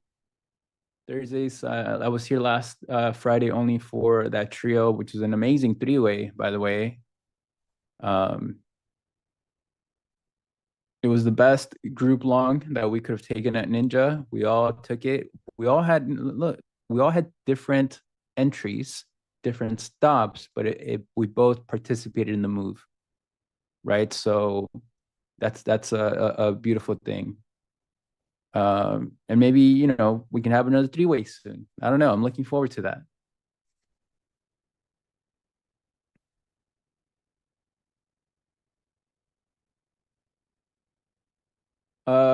Chris, since you are on mentality of going long, you're not looking for short opportunities. Is that how my process works? Yes, I am looking to align with the trend, and if the trend is going higher, my job is to participate in that, right? So I'm not looking too short. Like if it breaks down here, my plan was not too short. There's nothing telling me on larger time frames to short.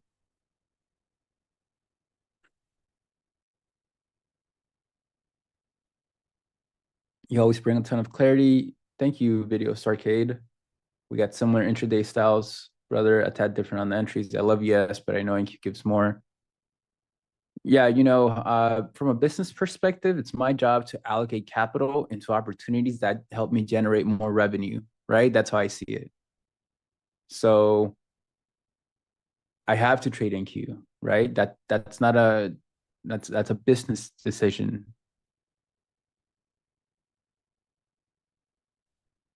If you're telling me that I can risk 1 and make 5 in NQ versus risk 1 and make 3 in ES, I have to do that, right? I have to find a way to do that because it is I wanted to be successful in this, and I said, okay, well, if I'm risking the same over here and I'm making more, isn't that our goal, right?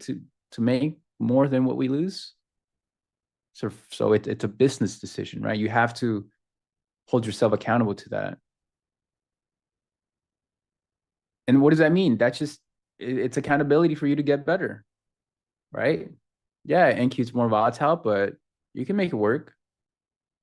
But you have to get better as a trader, and as a result, you will become that trader that you envision yourself to be, right? With all that work.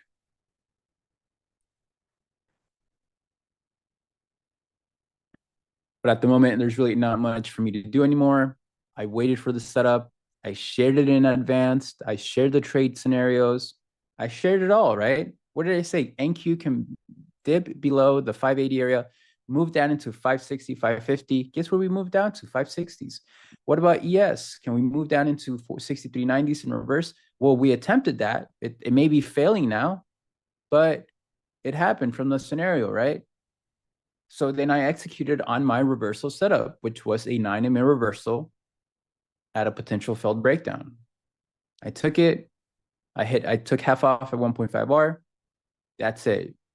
As far as I know it, my trade is done, right? Can it continue to my higher targets? Maybe. If it does, great. If not, I get stopped out on the rest, and then I look for another trade later on the day. And that's pretty much my day. You can ask people in the group who are in the chat. I'm just trading 2, maybe 3 trades a day. But that's it. I need to find a way in this, and it's not.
So it looks like yes, I mean ES is so weak compared to NQ. I mean the strength is in NQ. It's in software. It's in semis. NQ is holding here. I'm not gonna move my stop up. Don't even bring it up from Friday. My stop will remain in place because I need to give price opportunity to figure itself out, right? So I don't care if I get stopped out on the rest.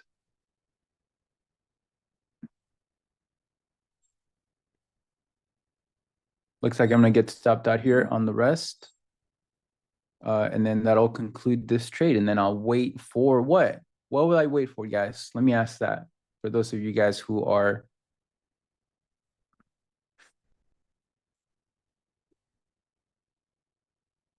Yeah, Larry, the three-way was killer. Thank you, Enrique. I'm glad you're learning, my friend. Aaron, thank you.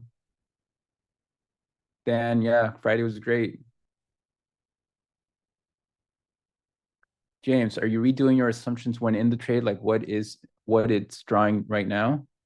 Is something going to tell you to take profit? No, I let it right in because look, I like to call myself an hourly trend trader with a 2 or 5 minute entry model. So my job is to participate in trends. If the trend does not manifest, then my job is to get out of the trade where my stop is, right? Because again, I'm looking to participate in trends. So I'm okay if price goes to 2R, comes back down and stops me out because over time, I will continue to participate in trends that pay me significantly more than that positive 2R to stop reversal, right? Like I can hold for the next day and the next day. And in doing so, I leverage a 30-point risk to make 200, 300 points. So in this example, since I'm looking for a trend higher, and if it does not manifest, well, what did I do? Well, I took off a half I 1.5R. That allows me, if the rest of the trade gets stopped out, I still make money, even though the trend did not play out, right? So all I did was add some cash into my account until the next trending opportunity. That's how I see it, right? So I don't care about moving my stop. I don't care if that happens. Because I'm over time, what price has told me is that price can do this, figure itself out, and then later in the day it'll break back out. So I'm not looking to be in and out of a trade in 20 minutes, right? I'm looking to participate in multi-hour trends. I think that's one of the main differences here with my approach. You know, why do I want to do that? Because that allows me to make more over the long term. And to me, that's better. Yes, viridis. Hopefully I said that right. If I get stopped out, then I wait for another setup that meets my criteria. So for example, very good. You guys answered some of those questions. Fantastic. If I do get stopped out, what am I looking for now here? Into the support area, acceptance, right? Because this will prove that price is not bouncing back up and it's going to break down. So if that happens, guess where I'm looking to short? Right here. And then my stop will go up there. And then I'm looking for targets to the downside. But we don't have that yet. And I have not gotten stopped out. So there's nothing for me to do.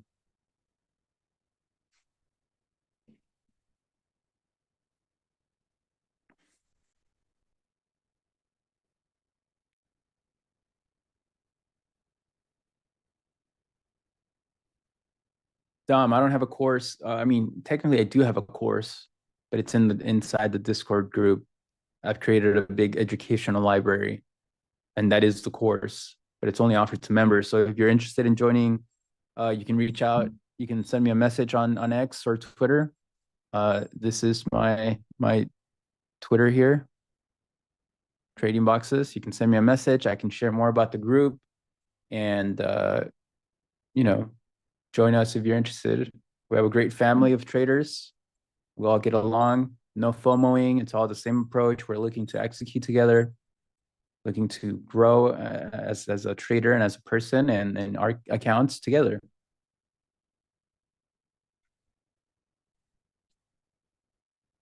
That's awesome, Curtis. Good job. We all have different objectives, right? I'm not. Oh my God, what a freaking move.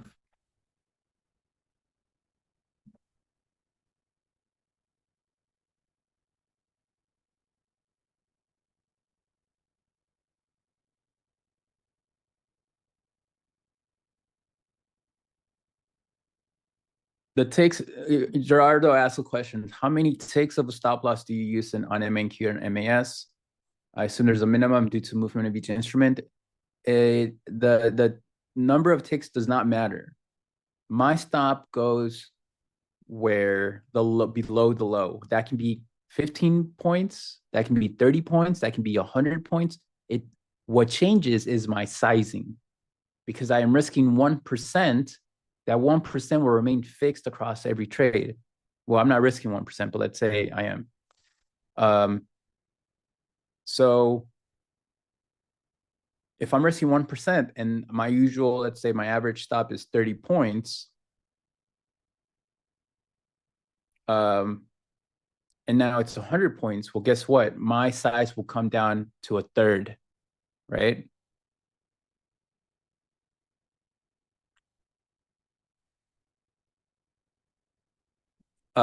Felix, you should know this. You should know this. If I wasn't in a trade, I would like to see a wedge here to form acceptance and then set up the breakdown.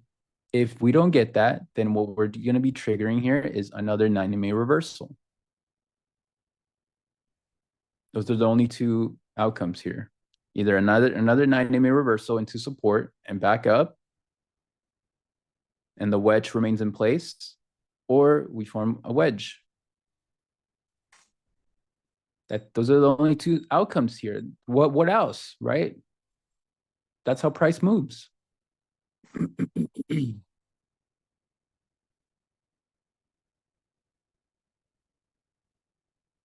What is the yellow box? The yellow box is just a zone. The yellow doesn't matter. It's supposed to be red, but it's yellow. That's what we need to change.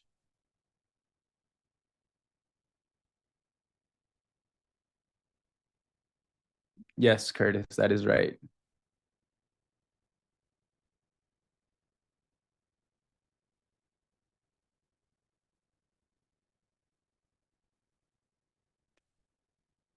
Yes, Adam.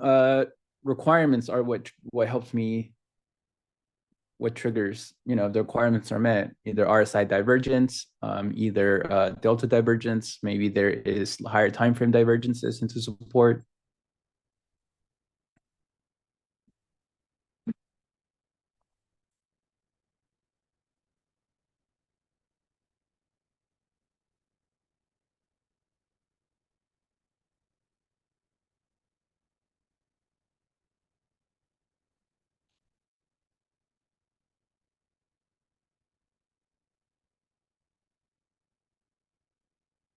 Who's my favorite trader that I respect the most? Gosh,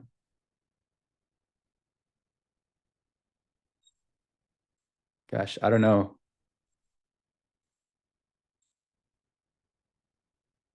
What level? MT? Can you go over the levels in ES? What do you mean?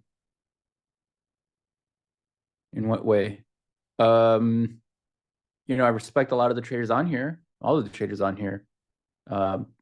They're great in their own way. They plan, they execute, they learn, they make their points, right?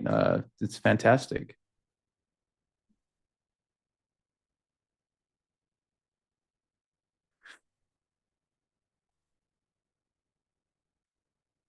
So for ES, let's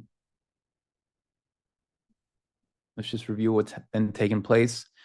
For NQ, since I'm in NQ, we wanted to see if this sort of 580, 560 area would hold, and it would then create a scenario one, which it has literally, right, to the T.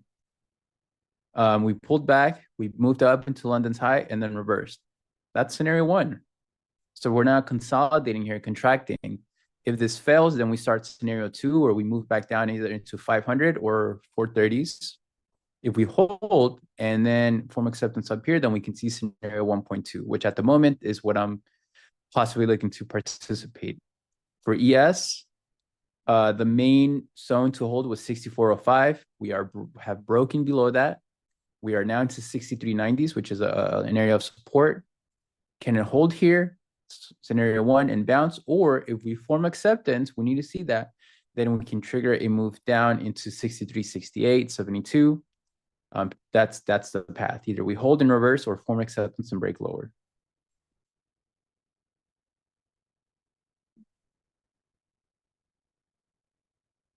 At the moment, not much happening. Yes, it's so much weaker. Financials are getting beat up. Industrials getting beat up.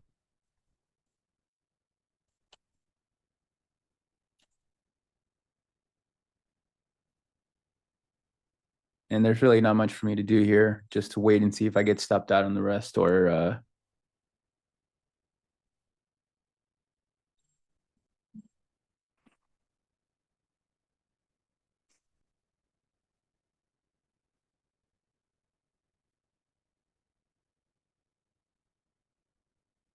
looks like I will be getting stopped out here.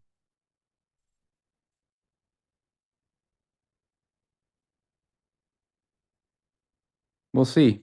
I can't do anything, right? I have to follow my system.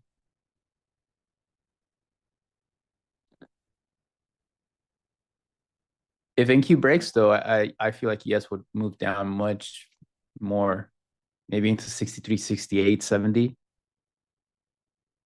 right here.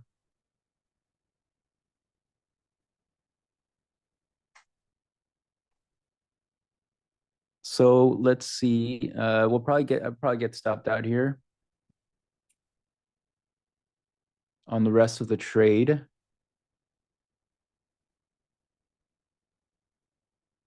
But I can't get short NQ, right? We don't have acceptance. We don't have a wedge structure here to then show that it is now below the breakdown and it's ready to break lower, right? So because we don't have that, there's nothing for me to do. The rules must be met. All right, where are we with likes, guys? That was a fantastic trade. Great lesson. Let's get those likes up, yeah? We have 900 of you in here. Fantastic. But we need those likes up, guys. We're kicking ass.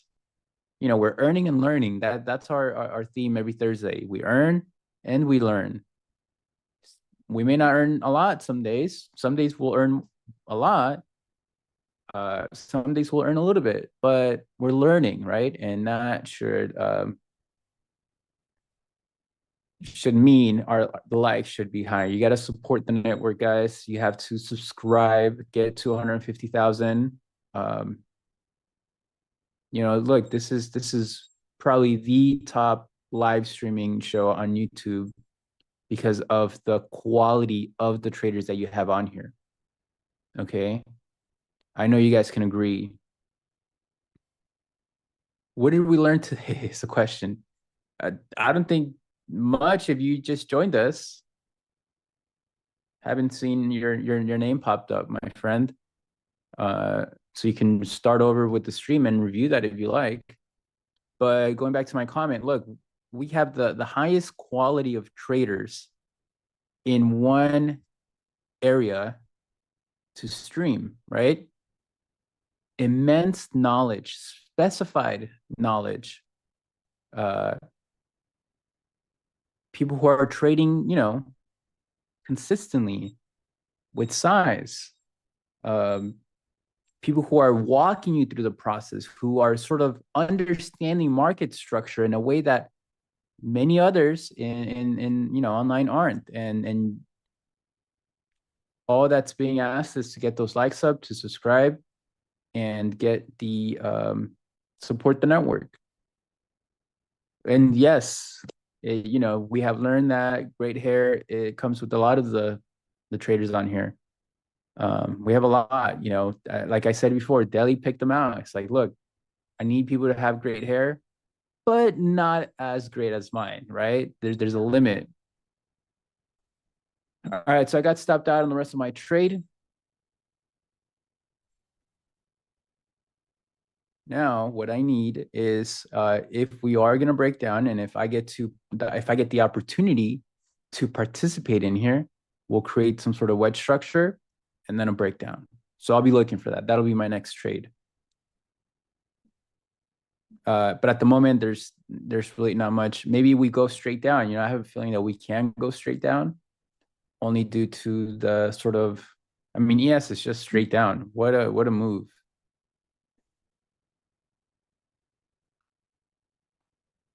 Yes, Cedric, excellent quality. Yeah.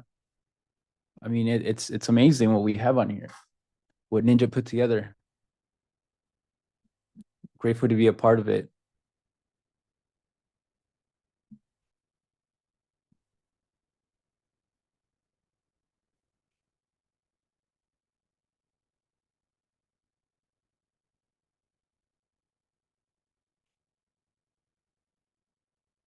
All right, so if you're short, hey, you're getting paid. ES, look at ES, look at the 5-minute in ES.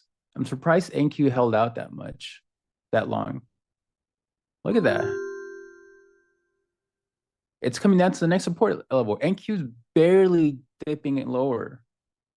So, a trade, my next trade idea could be, okay, if ES comes down to that next main support area here, can we possibly get a failed breakdown in NQ?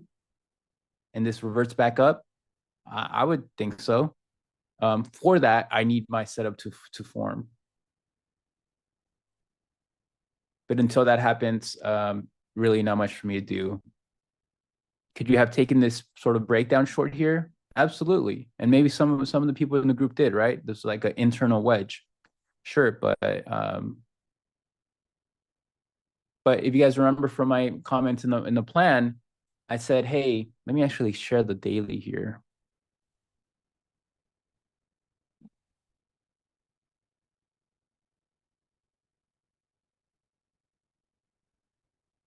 So here is the, let me hide the zones. So if you guys remember in my morning plan, and for those who were not with us in the morning, do review that. It's really insightful. I shared, hey, we're creating the structure where we are higher high, higher low, higher high, right? And then we can form a wedge structure with lower highs like this. So my morning planning, I shared, hey, can the move today be a lower high that is then sold off? And look, we were getting that in ES, right? So how do I have just an idea that could happen? Well, it's trend structure. It's how the market moves. It's not me knowing, having a 8-ball saying what's going to happen. When you come to study trend structure in market so much, you get to create a library of all of the structures that are formed and how they repeat over and over again. If we go back to another time, when this uptrend ended, what did we form? A wedge. And then we broke out higher, right? So the structure repeats over and over again. What happened now? We put in a swing high and now we're pulling back. Well, we're pulling back into support. So if this is support here at 68.70, can NQ trigger a failed breakdown? That's where my next trade idea goes to, right?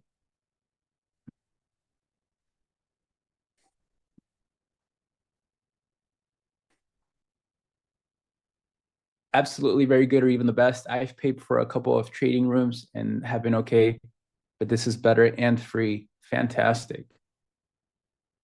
Yeah. And look, you got to thank the network. You got to, all that's asked as far as support is likes and to subscribe. The least we could do, right?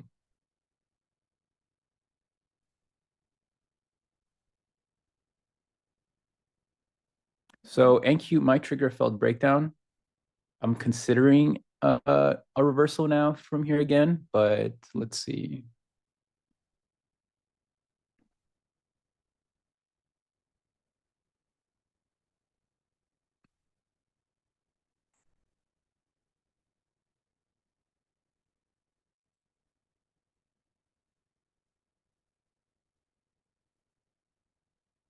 we can trigger a reversal here in NQ, but at the moment,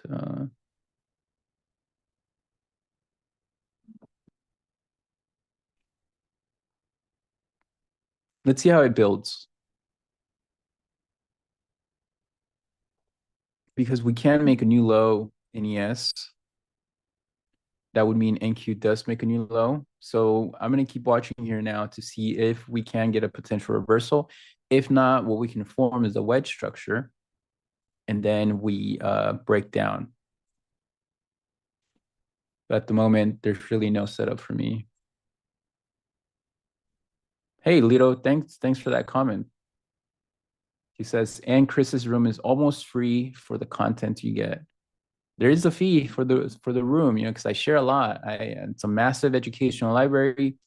I do a trade review where I go over the trade plan, my execution, market structure, some questions that were asked during the day, 2 times a week, maybe 3 times. I update the education, so it's a lot, but I think it's a good price. Thanks, Infinity. Thanks for the feedback, guys.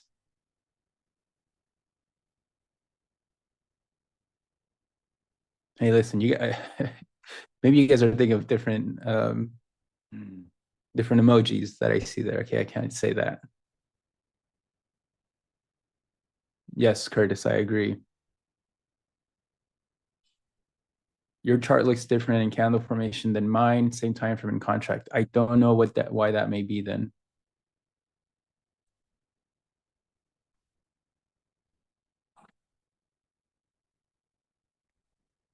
Any reason why ES is jumping more than NQ? Yeah, look at industrials, look at financials.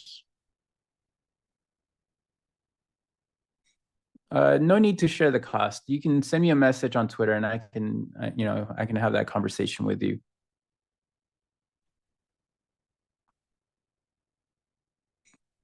Look at financials, straight down. Look at industrials, DIA, straight down. Look at IWP, straight down. IWM, let's see, straight down. So you have all these cyclical sectors that are going lower. Tech is going higher. So ES is pulling back. NQ's holding much better because of that.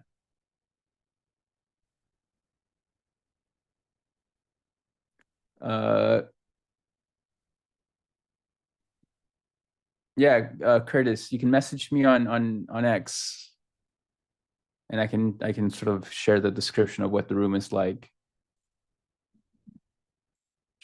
So NQ did make a new low. We're starting to form our wedge. Either we trigger a 9 EMA reversal above this sort of high, and that can be a move back higher if ES bounces, which I'm kind of thinking because we are getting close to that support area. We're not exactly there.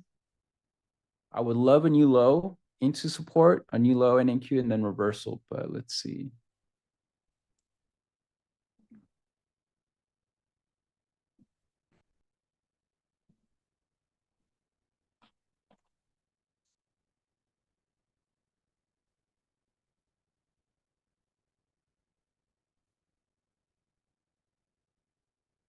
We are into support. I do like this. Well, ES has a little bit more to go. I would love a new low. Let's see if we get that. Let me move this here. We have a new low on the 2-minute with RSI divergence. Oh, I need to move this to the 2-minute.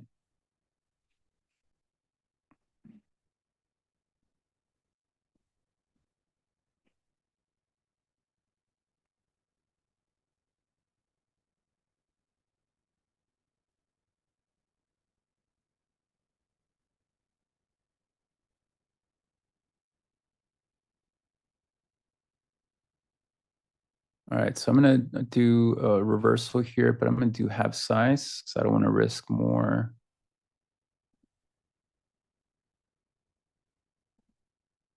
I like it. I need to do something though.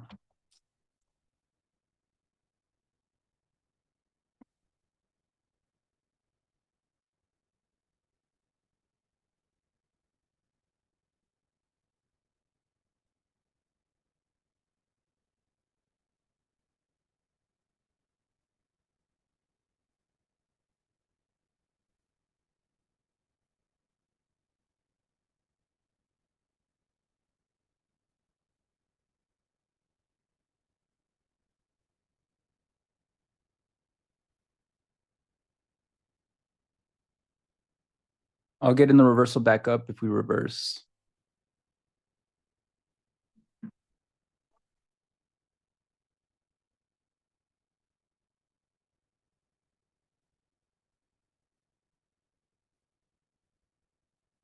A little bit on the aggressive side, but I'm still, ES is so close to support that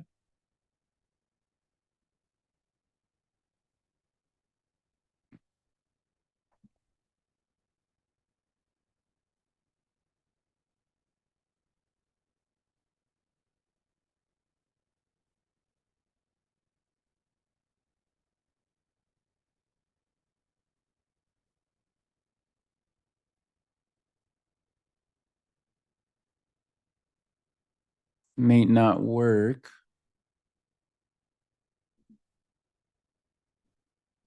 I think ES will be making that new low. So I'll be taking a stop here. You know what? I failed to consider the wedge structure.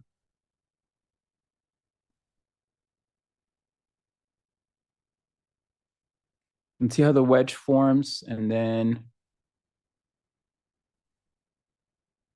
we're starting to form that wedge. Let's see if we can trigger a bounce.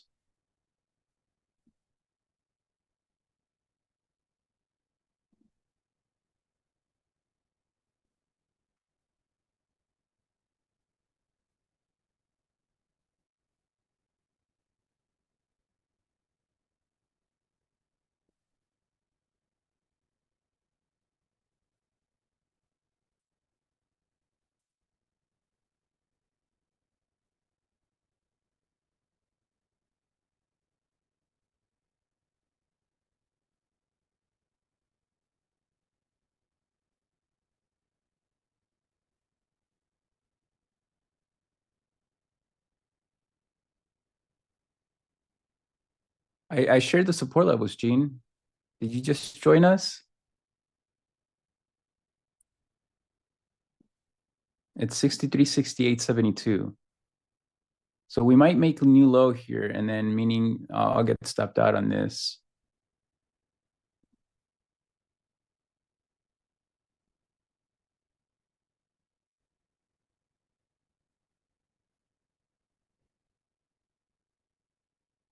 Yeah, it looks like I'll get stopped out.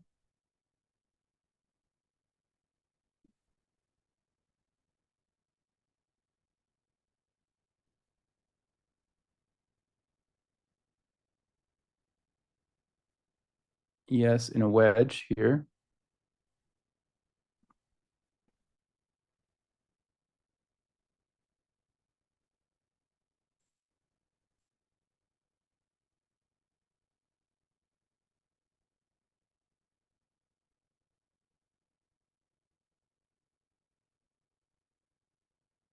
SPY's back testing prior day high. So we're into support here, but we don't know yet if it'll make a new low and then reverse, or we do hold here and bounce.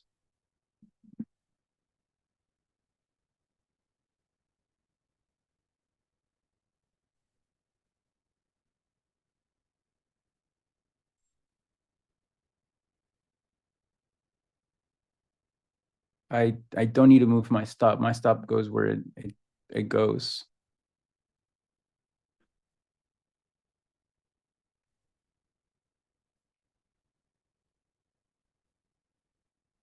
Let's see if SPY holds this prior day high test and we revert. If now we make a new low and reverse back, we make a new low into sort of exact support. Let's see here what we can get. So we had the 9MA reversal trigger here. My stop is here. In this one, I will take half off at 1R just to finance my trade a little bit better if we do revert back up.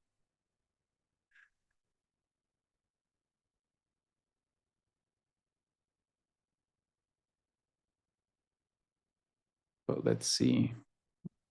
So NQ has there's a possibility that NQ triggers no,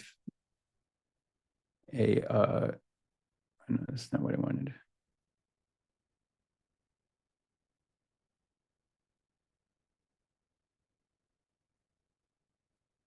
All right, there's a possibility that NQ will trigger a failed breakdown here. As ES attempts to bounce back up, NQ can put in that failed breakdown and then move back up higher. So watching for that.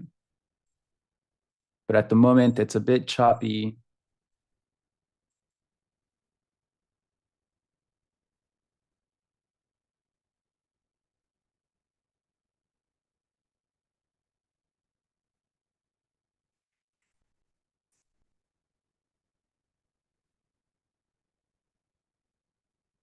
Let's see what happens.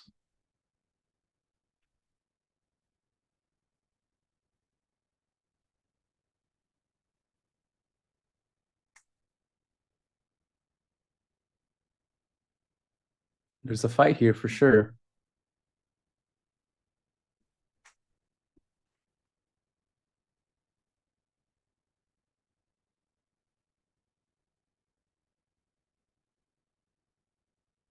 Let's see if we can hold this bounce attempt.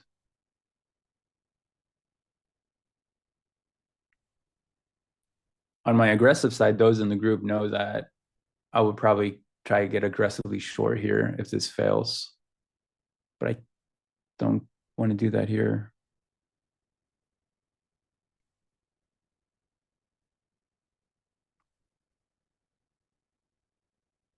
I mean, both of them did trigger the 9-MA reversal, but price is sticky here. So we may get that break lower.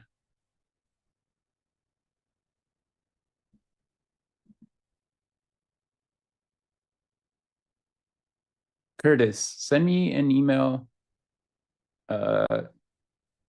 Christian@paradigmshifttrading.com.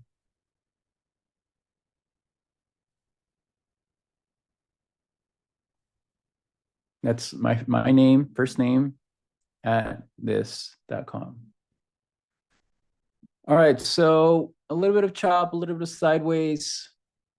NQ really building out something here. So we're building energy for a move.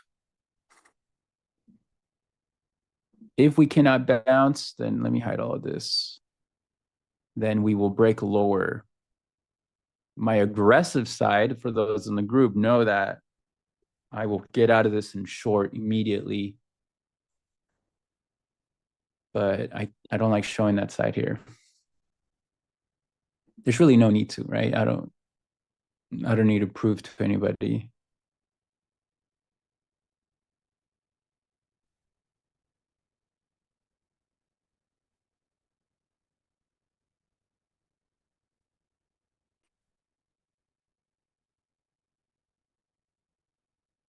All right, so ES did trigger a 9-MA reversal as well, right? The stop for that goes here, and that's its target. It's our standard deviation targets. So right now we're attempting to chew through that supply in NQ here. If we can continue to hold, we get that push back up and reclaim this breakdown area at 580s, and the ES bounces up into 63.93. But it's market's struggling here a bit. Let's see if we get that.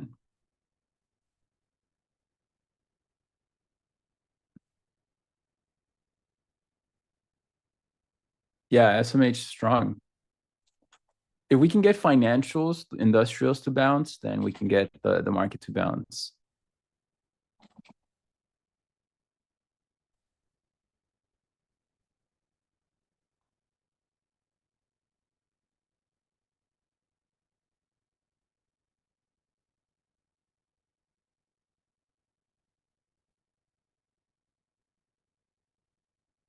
It's trying. Let's see if we can get that.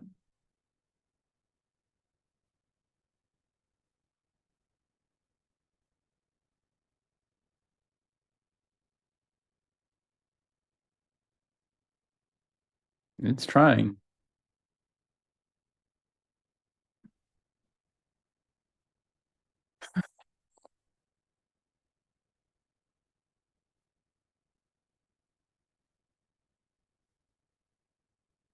Break through that. We got to break through that. Come on, reclaim it.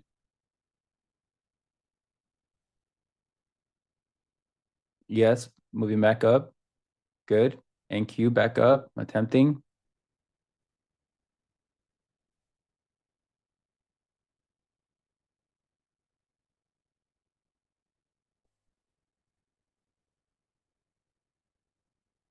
I don't, Jesus.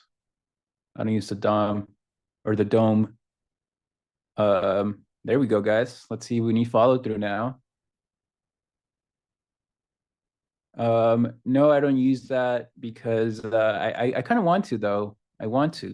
So in the future, I may. It's just chart. Dom. Dom. Look at that. Look at that rejection. Yeah, action is sticky to the downside. So that is a sort of micro failed breakout, meaning higher high, fail to create a higher low, and then now back down. So now I am definitely at risk of getting stopped down. ES might put in that new low here into that 68 area.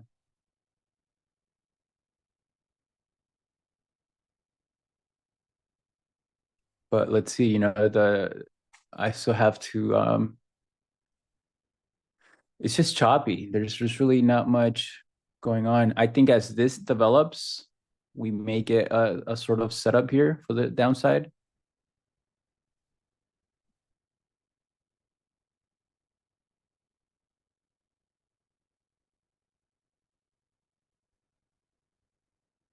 But it's you know, you don't there's no need to over trade here.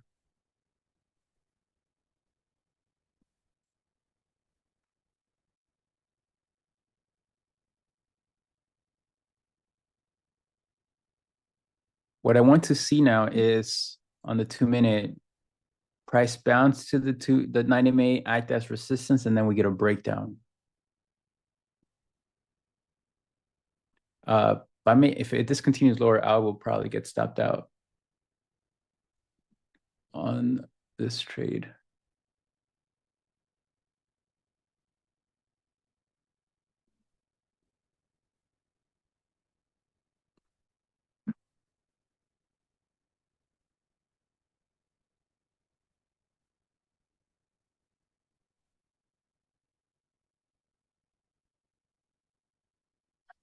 Okay, so I got stopped out.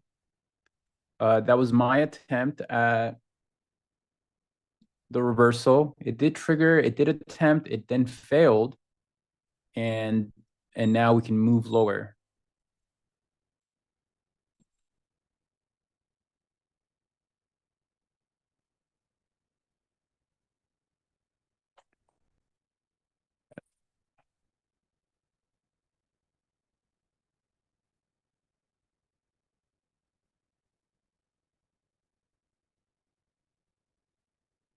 Uh,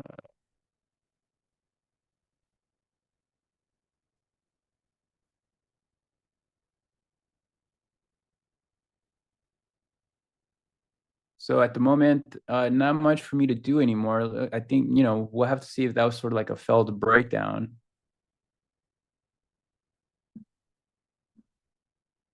Took me out, and look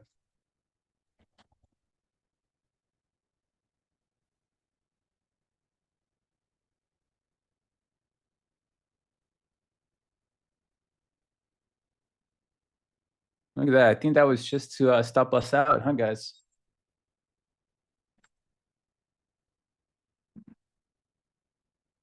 Let me see.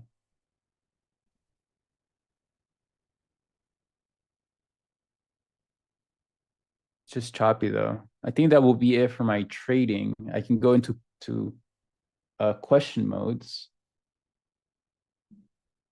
Let me just do a trade here on the swing. Okay, so it did put in a new low. Maybe we do get a little bit of a 90 MA reversal again, but I'm done interacting in this area. I'll wait for the move to happen. There's no need for me to overtrade. The 90 MA reversal did trigger. Oh gosh, not this one.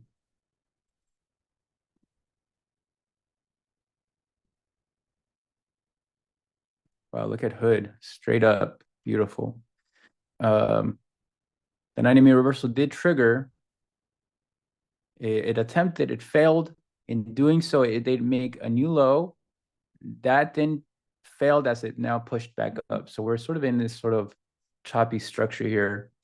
And what this tells me is that I just need to wait and be patient until the next opportunity, right? Maybe later in the day.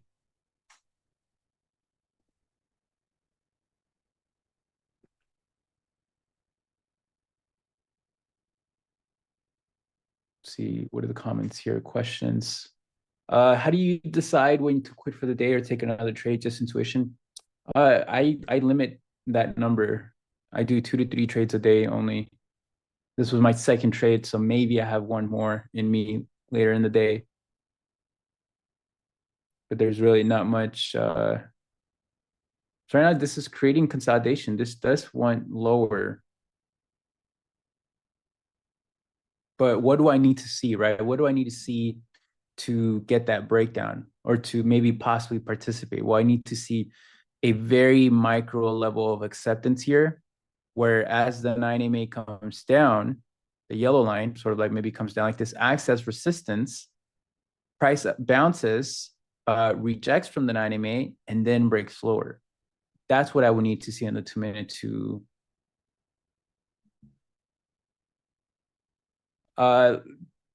right, in order to participate on a breakdown. 2E10 rigged. Do you ever sit back and back test? Look, people from the group will tell you that I've back tested a lot. That's how you know, doing historical analysis is how you participate. It's how you get better, because you understand how price interacts with your entry, your stop, your exits, right?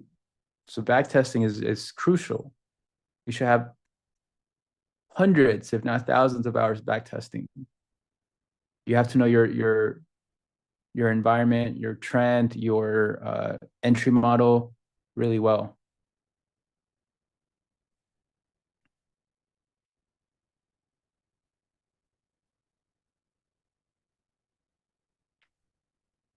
If I understand what is creating a change in the state of delivery on 1 hour in Q. Sure. I don't follow that approach. You mean it's like the trend is changing? A change in the state of delivery? Why can't we just say that the trend is changing?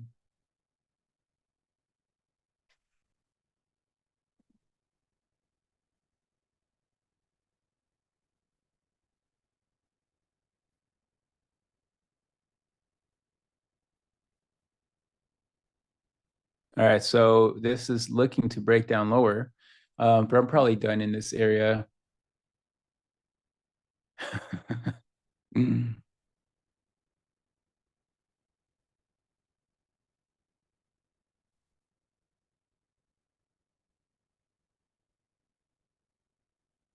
I just let's call it as it is. How about that? The trend is changing.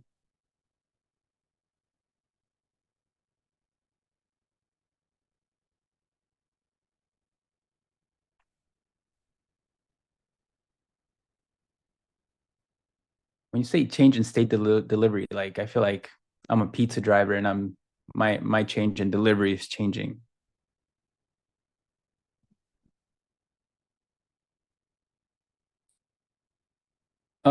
Just choppy here.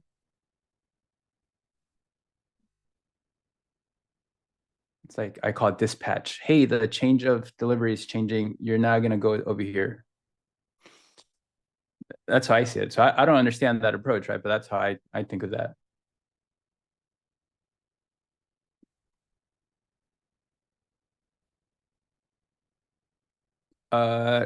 Lower so far, ES is lower. So that 68.72 area is coming here. NQ might finally join here as this is breaking lower. So if you're short, fantastic, get paid. Really not much for me to do here. If if I was considering the short, my entry would have been here, and then my stop would probably be above the 9 EMA, the 2-minute 9 EMA lower high. So for those in the group, this would be my trade here. And you're already into that 1.2R, 1.3R.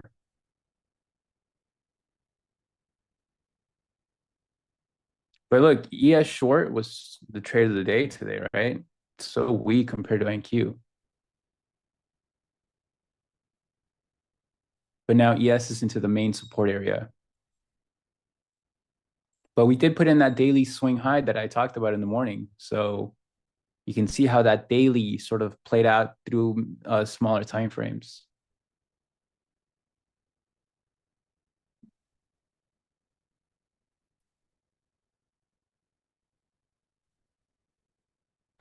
And those likes need to go up higher, guys. Let's get to 500.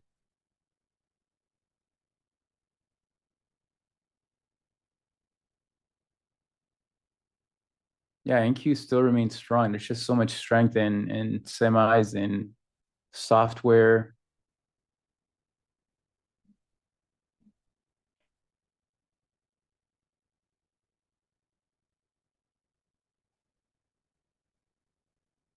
Like, look at APP today, a software name. Look at that kind of move. Look at Hood.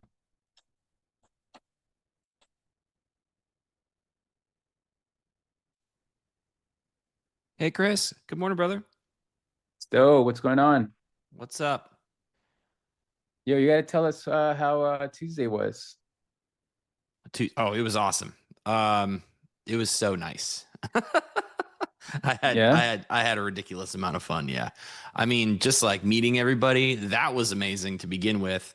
But then like the event was really nice. That bandit place that that the whole thing was at was so good. The food was so good. I got to meet like so many people from the chat, which was Oh, awesome. really? A lot of them Yes. went. Yeah, a lot of them went. Um, I got to meet somebody that like I probably kind of knew from Pittsburgh before. So that was weird. Um, and awesome. Yeah, so it was cool. It was a really That's good time, man. awesome. Yeah. That's Yeah, cool. And now just you're seeing back at like home? seeing Twitter in real life basically, Chris, is what was happening. Yeah. It How was big that. of a crowd? Like maybe what, 50 people or more? Yeah, there was I would say, I mean with all the NT folks and with the CME folks, I would say there was at least 75, 100 people there. Oh, So, wow. yeah, it was cool. That's awesome. I'm excited for October. Yeah, dude, that's gonna be cool. It's gonna be the best. I can't wait to meet you too. I gotta collect them all now. Yeah, it'll be fun. I'm excited. You in any trades? Yeah, I was waiting for this spot to be long, this 530 spot. Yes, and so I've tried it a couple times. I've also tried to be short, and that kind of bit me. I don't know. This is a tricky day, so I'm being extra careful. Yeah. There's a big bid down here at 550s. I mean, we tested it 8,000 times, so I don't know if that's going to be resistance on the way back up, but I'm going to try this 530 spot like with my last. This is probably my last shot here. Anytime we get a gap um, on both indices and one fills and one does not, that gets me into a tricky environment. Yeah, the ES is so weak. I mean, it's usually the weaker one, but today it's just like exponentially weaker. Like there's Yeah. no alignment there with NQ at all. Nope. None. Um, it's kind of below its previous day close. It's kind of trying to take. Yeah. NQ took its overnight high. ES is very close to taking its overnight low. So this is weirdness on many levels. Yeah. I don't know that, but this, there we go. Okay. So maybe the turn is going to do it for us. So I got one out there at the IB low, and this is kind of what I'm watching. So we're in this sequence here, which I bought a couple times. This was a buy, cover, and then I got short. I was like, okay, are we gonna fill the NQ gap too? Because ES looks so weak. Yeah. I don't know, but this buying right here was Yeah, it looks good now. relentless, and we've run below it, and if we can reclaim this, then um, you know, I'm down to party because NQ's doing bullish things today. It ran its overnight high. Um, Big supportive bid down here, so I don't know. Who I like knows? it. ES is Thursdays. into support too, so Yeah. I might join you after the stream. But It's being emo. I don't know why. But it's in its feelings a bit today. It's fine. it It's is. Thursday. Hmm. It's feeling a certain kind of way. All right, Yeah, my friend. it's nice to be home. But I had the best time, dude. I can't wait for you to get to meet everybody and see everybody too. Um, Yeah, I'm excited and just like to see what we story time, do Chris. Story time alone was so fun from like Delhi and at dinner. PAX and yeah, and just everybody sharing old. And we got to drive around and Delhi was showing us, like where the old pits were. Like this was the old CME. This is where it is now. This is the Eurodollar pit. Like just driving downtown Chicago was amazing. Dude, that's awesome. Yeah, it Well, was maybe fun. he can drive us around in Naples with all the to the airport specifically and to his jet, and then maybe somehow end up somewhere cool. Yep, exactly. Well, it was to be fair, it was PAX driving, which was in its own an experience. I So hopefully bet. we can have PAX drive us around in Florida, so you too can experience that fun. I'm looking forward to it. All right, my friend. I'll All let you right, go. later, Enjoy the buddy. rest of your day. Many points to you, hopefully. We'll see. We'll see. Yeah, we'll see what happens. Tricky day. But all right, chat. You all take care. We'll see you guys next week. All right, take care, Stowe. Later, man. Bye. No, I hate this. This is looking terrible now. Good morning, chat. Good morning. Good morning. Good morning. Good morning. Good morning. Boy, big rejection off of those 55s that were the bid spot.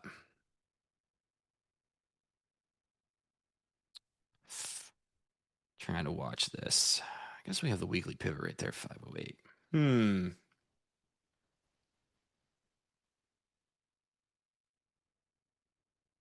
This is another one of those tricky days. Like every gap up is tricky because it's harder to identify the intraday trend um, versus what you want to buy as retracements from the gap. So I like this. I like this 530 spot for a lot of reasons. Just coming down and looking at the overnight. I guess we got a little bit further to go. We're kind of retracing this whole thing.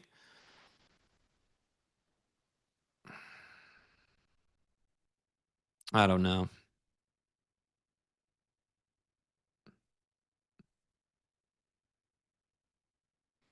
Hmm. ES is so weak. ES has kind of already checked all its boxes for me as far as what I would expect for the pullback, and NQ is much stronger. So maybe NQ has a little further to go, and so does ES. Maybe ES is going to run its overnight low. Yeah. All right. Well, we're stopped there. ES is coming to its overnight low now.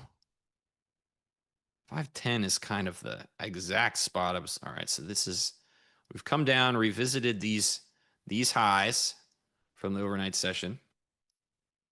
This is our 30-second London opening range right here. So, I mean, complete long. So they are so long off of their range. We've retested these highs. So yeah, maybe that was it. Maybe I was just a little early. That's okay. We can get back in. We'll just wait.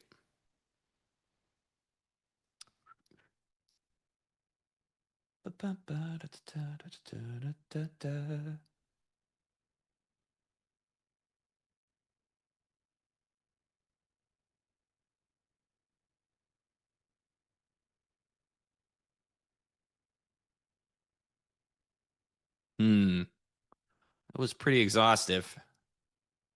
Okay, let's make sure I got my stuff.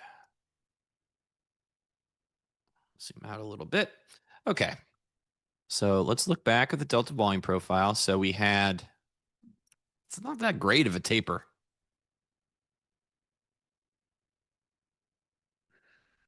This big bid down here was so aggressive. All of these times. Check, check, check, check, check. Massive bid coming off of that. So I guess it makes sense that it can be resistance on the way back up through. And if we can't clear it, maybe we do finally fill the gap. NQ gap still has quite a ways to go. It's at 445. So like that's 100 points lower.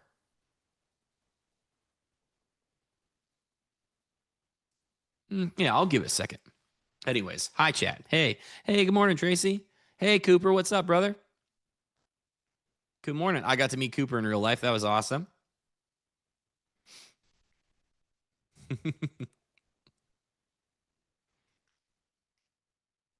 Yeah, I would assume Ferry Airy says YM really looks like the sell side. I mean, I would assume that if anything's dragging NQ down, it's YM.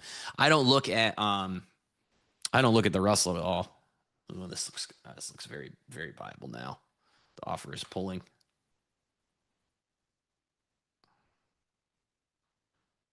Give me one more shot at this 30 spot. Let's see. Is the bid going to come in?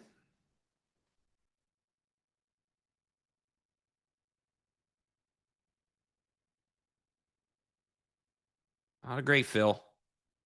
Not the world's best fill. Come on, pull it. Turkeys, get out of here. All right, we'll pull this guy over here. Oof. The seller is so mad.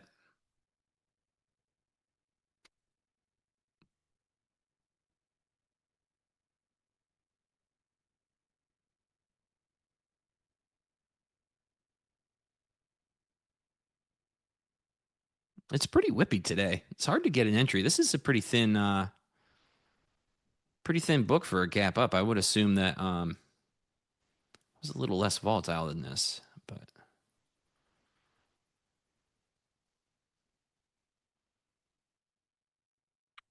get out of it. Oh, we're gonna wait. We're gonna wait for proper context. This is kind of feeling like, I mean, this is the trouble with a gap up. You know, you're looking for the rebid spots. And these are really logical ones down here. 30s, 10s. But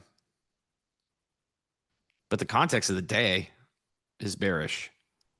I did take a shot at the short up here, but got stopped on my second lot at 583 right on this push. Yeah, so we'll see. Yeah, XYZ. It's good morning, brother, by the way. Yeah, super thin. The spread feels like maybe like it's a couple points at times.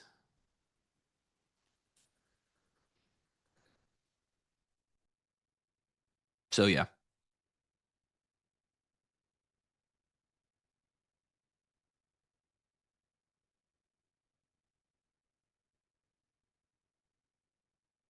Yeah, it's almost like neither side is really refreshing in any sort of meaningful way. Every time I feel like they're going to start to take a run at it, they just quit. I mean, I thought this one was it, honestly. All the way back here. So yeah, let's leave this volume behind first before I'll take another long.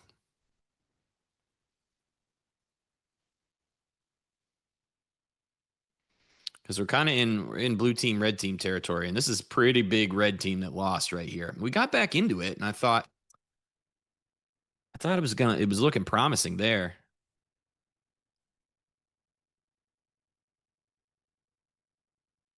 Yeah. So, anyways, moral of the story: tricky day. All gap ups are a little tricky for me to read, so that's okay. The Russell's selling on every Every rip. That's its job. That's the Russell's job.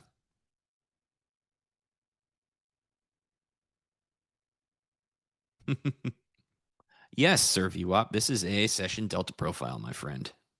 Exactly. Not the whole session though. This is set to reset every 60-point rotation. So right now, we have not had a 60-point rotation up. So this is still the entire profile from the high. So we are still in this rotation that started here at 671. So once we get a 60-point move from, the downside in any meaningful way, then it will reset. So it's not quite the whole session, but at the moment it's a lot of the session, if that makes any sense.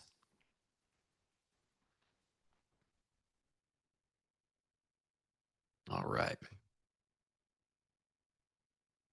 Let me go back through the chat. Yes, Mark DePaulo. Pax was an excellent driver. Dude, I had so much fun. It's impossible to quantify the amount of fun that I had with all of these dudes and all these people that we met. Yeah, it was the best.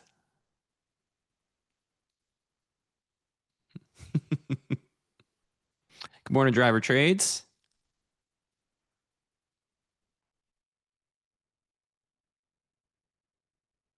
Morning, New Grist. Good morning. Good morning, B Water Tiger Trade. Good morning. Good morning. Good morning. Good morning. No, I didn't get to meet Marcus, Dan.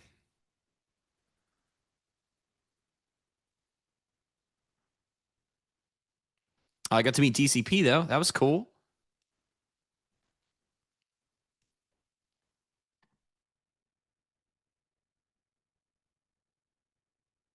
Eh.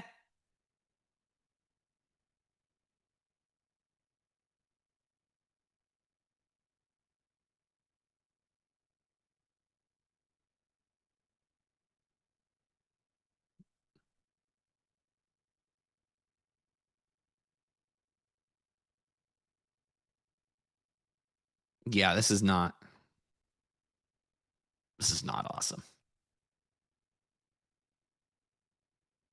All right, so let's zoom out and look at what we're looking at here. All right, so red team, blue team in reverse. This is right here. This is all of this passive seller. And it was a fight between this dude and this dude. Now we've retested this selling that was rewarded twice-ish. So currently this is all on sides. And now this is trying to be on sides. So yeah, this feels quite knifey down here. So not quite yet.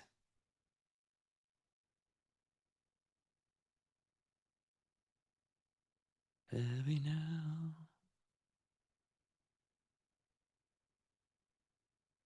Yep. Nothing yet.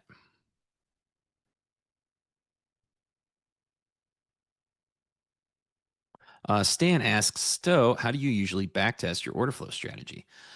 Well, most of what I'm up to, so some of the backtesting that I can actually do is just with level generation. Like some of the simple things that I use to create my levels, my levels. I can't believe I said that into a microphone. They're not mine. I don't own them. But some of the things I use to identify levels that exist in the market is backtesting. You just go back through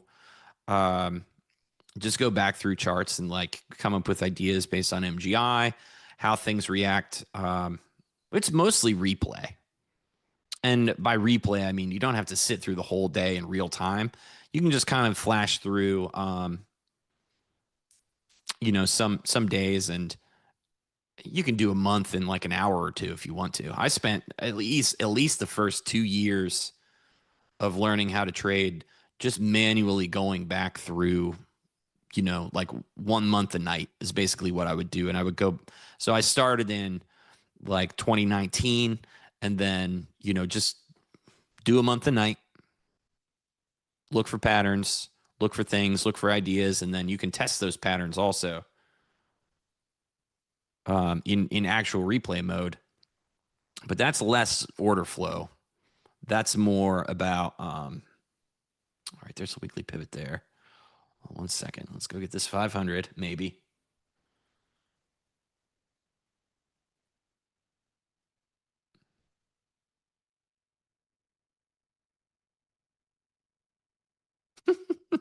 sometimes NQ just needs that final push, you know?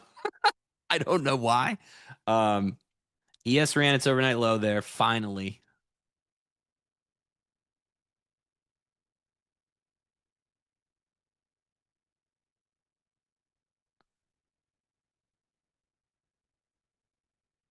But we're kind of in yesterday's distribution at the close for ES. We're not even close to that for NQ yet.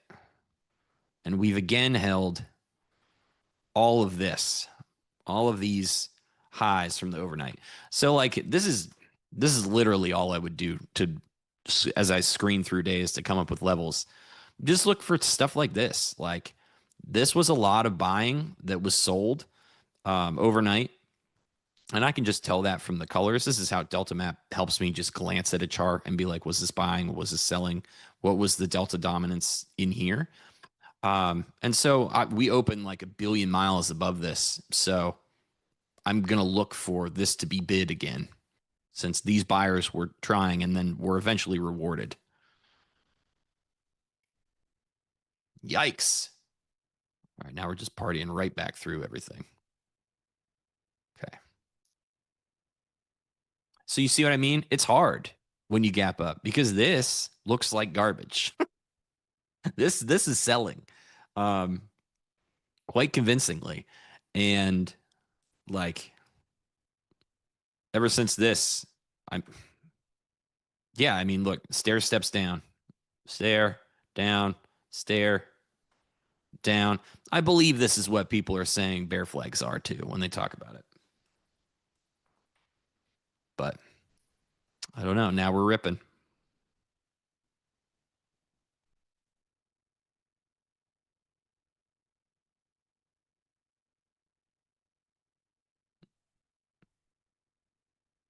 But even though we can narrate the day's action, it's still like we still have to find an entry point in here somewhere. That's the real hard part.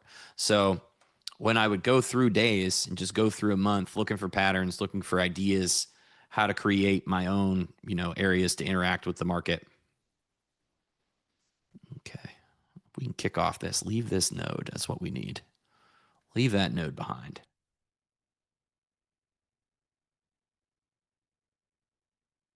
We don't need to go down there again. Nobody likes it down there.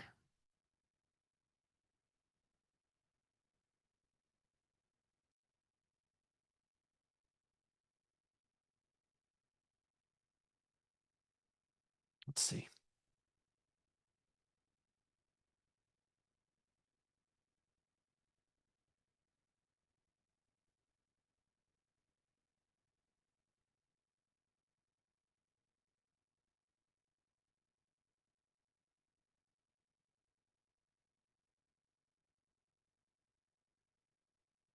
What are you doing, Mr. Bid?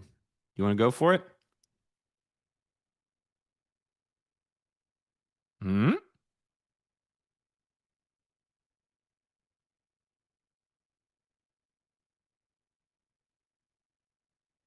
The other problem too with a gap up is it's extremely hard to identify, you know, just like a squeeze versus an actual rebid spot because they could happen in the same place. So just like always, we want this to be like if this is going to be the low, um, you know, we need a constructive pullback too, and then a higher off of this. So we could consider this like this is the initial push. We need to see it pull back, which it's kind of doing right now, and then get above this again.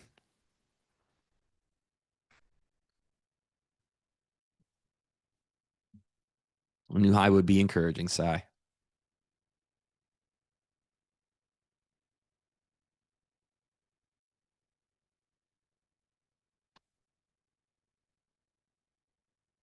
Charlotte asks why I don't look at the Russell. I just don't. I just don't look at it. I've only got so much bandwidth to use. So like I really only look at ES and NQ and occasionally the Dow. Those are the three that I feel like talk to each other the best. But I mean, I know Deli looks at the Russell and not the Dow. So there's lots of different ways that you can look at this stuff. Lots of people look at the Russell and almost nobody looks at the Dow. So I don't remember how I came up with I'll watch the Dow, but I came up with that. So that's what I look at.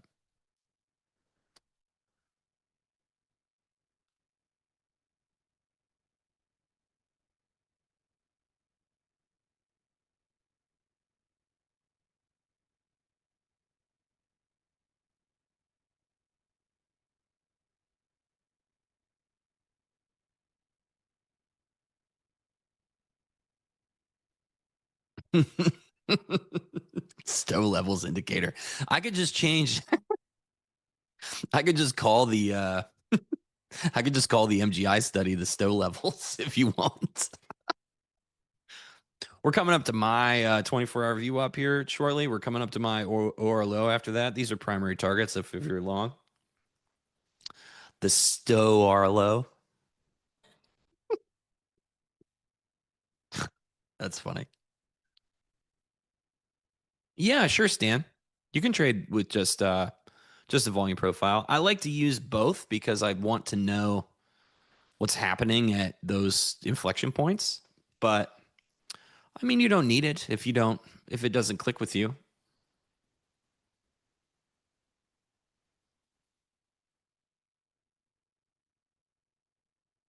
I know. Yeah, I know lots of people that just trade with volume profile. Like that's it.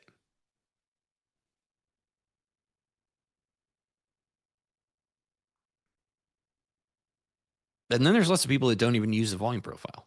So stow app. That's right. Yeah, sure, Stan.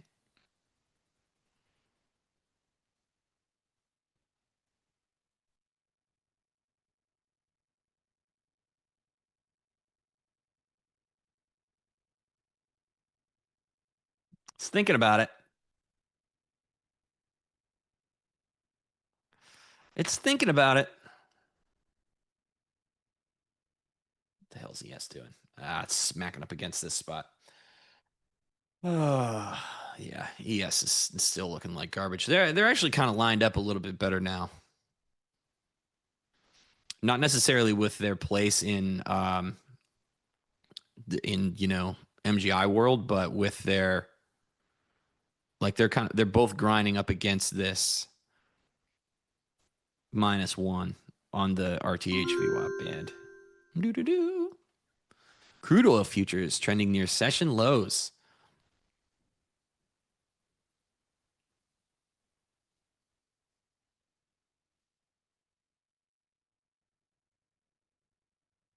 Yeah, so if we look at this, all right, so we're in this node. We've left this node. It retested twice, so the primary volume has been left behind. This is the good rebid spot down here. It's not a bad low. It's not the world's best taper. I would like to see this number be, at least one of these numbers be in the tens.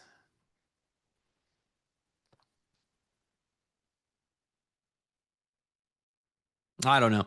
It might leave without us. We might have missed it. I might have been too early. But it happens.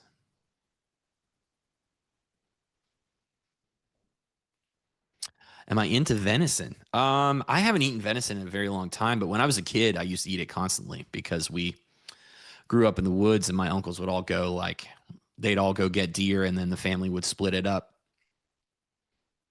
I had a billion, I still have a billion uncles and all of them were hunters. I was not a hunter. Nor am I still. Okay, so we're kind of retesting this.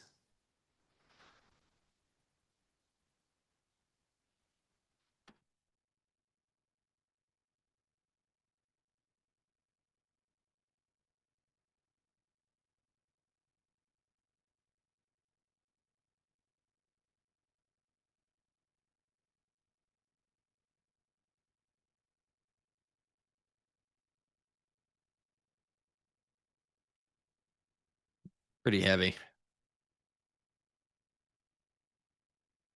What time is it? 11:26. Okay. So London closing now.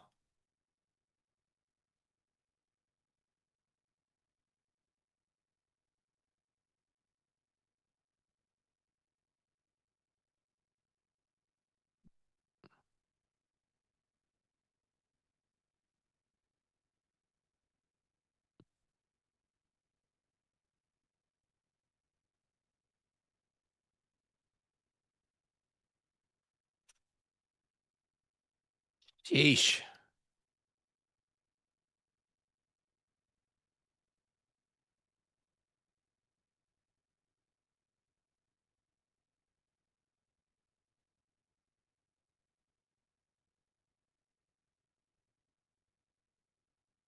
Yeah.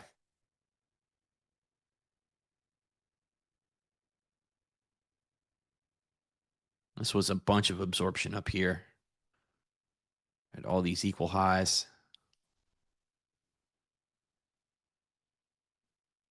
Yeah. I can't buy it, folks. This looks like, yeah, Sell City. So that's a new low. The tiny one. Baby new low.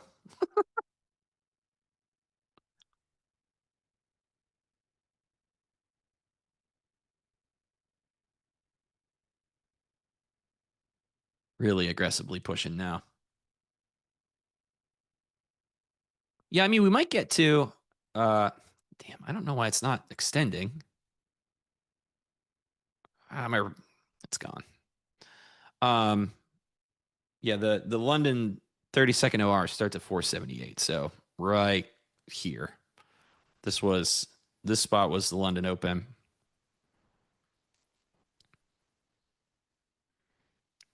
And, as London closes, it's not uncommon for us to push back to that spot. The problem is that things that I look for that, that sort of like Globex continuation trade, when ES and NQ aren't doing the same thing, it's extremely hard for me to take it. Also, I can't take it down here. I'm telling myself this so I don't do it. We're below the -2. Yeah, this is it's doing weird stuff. So we'll just leave it alone. I mean, I don't know, Mark. I'll wait for the gap fill, but like ES filled its gap, I don't know, 10,000 years ago. So I don't know. Maybe NQ doesn't fill the gap today. That's happened before. Not all gaps get filled, especially not right away.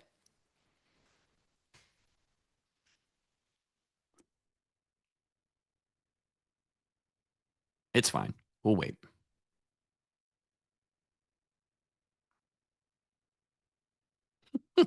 I'm a gatherer. Yes. Yes, I'm fruits and nuts. That's what I did.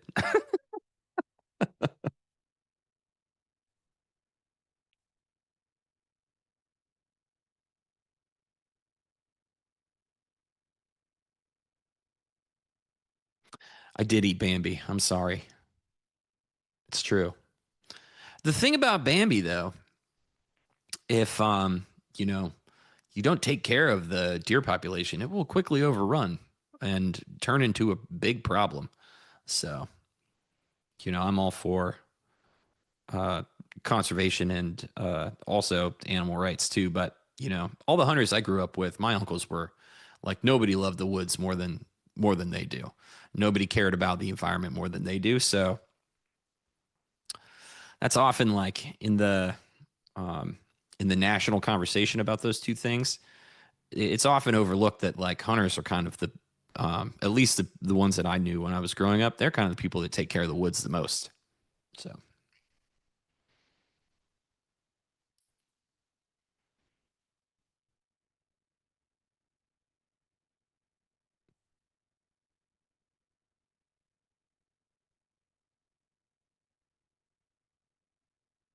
All right, maybe now that London's closed, we can get out of this mess. You can see, I mean, it's tried to flip. Delta's tried to flip a bunch of times down here. So there's a bid. Just because we can't get on board doesn't mean that it's not going to work. But that's how it works sometimes. If you can't get your entry, you can't get it. And this would have been a pretty knifey buy. Oops.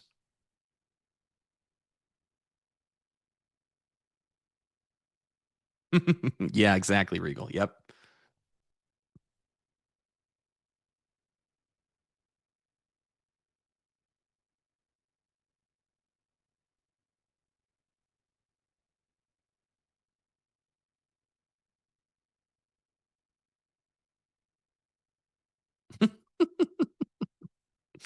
Yep, Larry. Technically a billion uncles.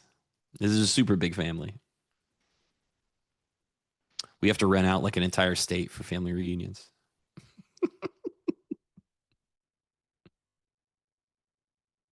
Now 530 was resistance there.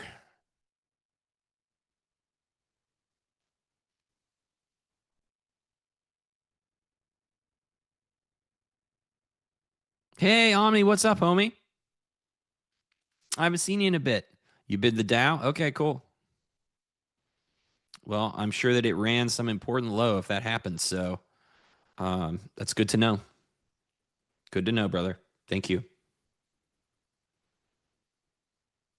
Chat, did you know that Omni set a North American world record for benched in a weight class? Omni, what was that record? Say it again. Pretty impressive. Pretty insane.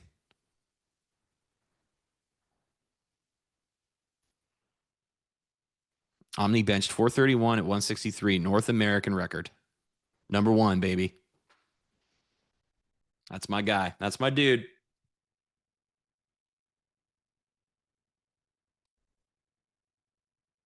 What do you do now that you have that? Are you just going to chill and eat ice cream for a couple months? That's what I would do.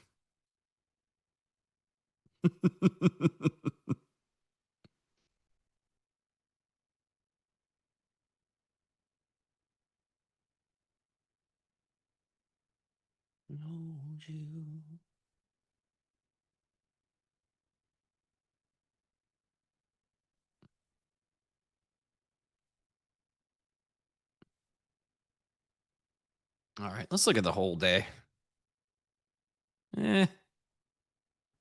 Finally moved the point of control down here on this this retest.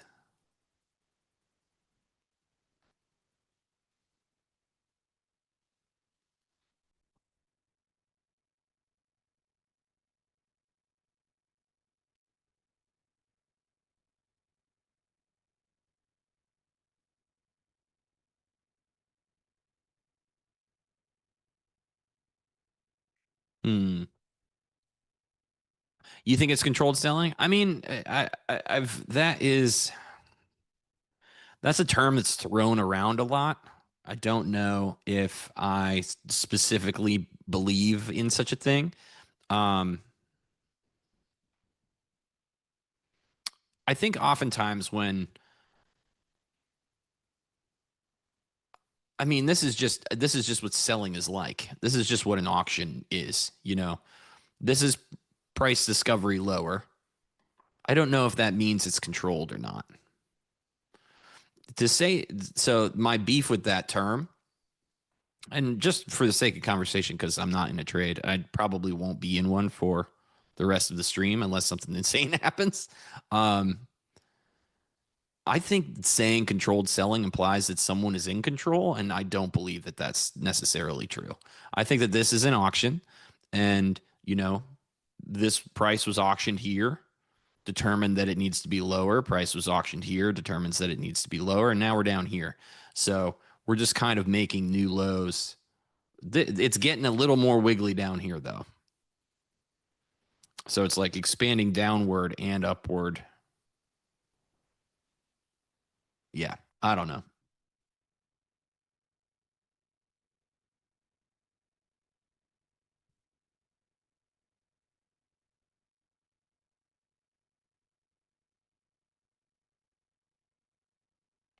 That's right. That's right, Jim. Me too. I also participate in those curls. 16 ounces, baby.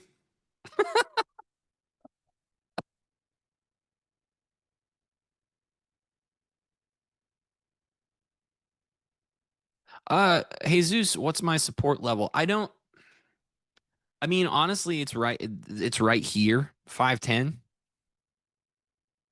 It's kind of doing it. And we did get like, I told you I was looking for like a lower number on one of these lows. We finally got a 12 down here. So this is just showing less interest at the low. Um, I like to see that as part of a volume profile taper. I also like to see some low numbers at the low to hold. Because sometimes if you get down, and this is, I mean, I think when it finally made this spike here, this number, these numbers at the lows of this candle were closer to 100. And to me, that means that sellers are still crossing the spread down here pretty intensely. So that's not exhaustion yet. So if it comes back there, they're going to try to press on it a little harder. Lower numbers would signify some exhaustion for me. Doesn't mean I can get in this trade though, because it's the other part that disqualifies this is that, I don't know, we've been grinding into it for 25 minutes. So it's not a great support level if it works, if it doesn't work very quickly.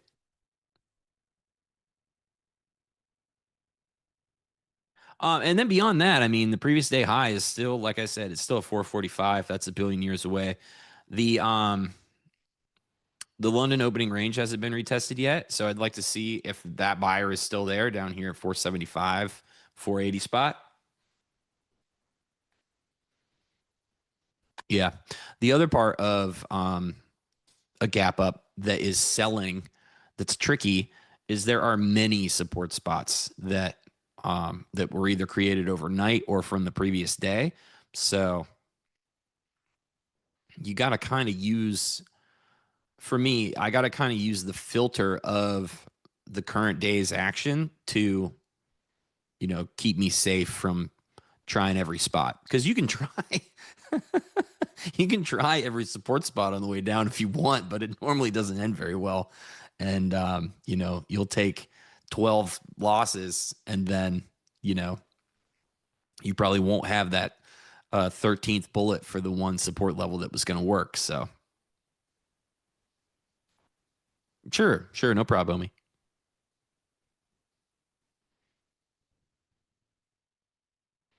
Sometimes fairy, sometimes the fairy, sometimes the ticks are heavy. Sometimes they're light. Sometimes they fly out from under you. It's tough to say.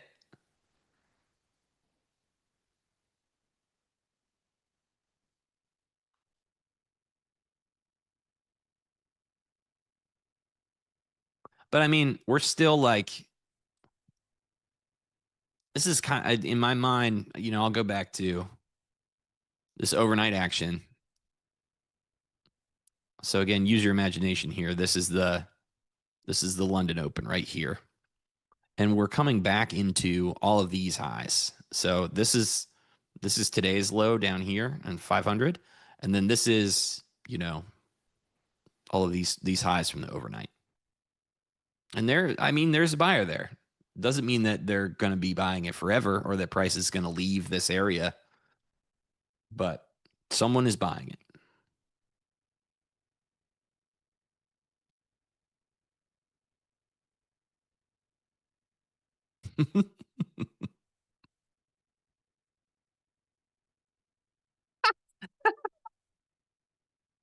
Stream side, that's a very good joke. Yep. Stream side can bench 163 at 431. Oh, that's good.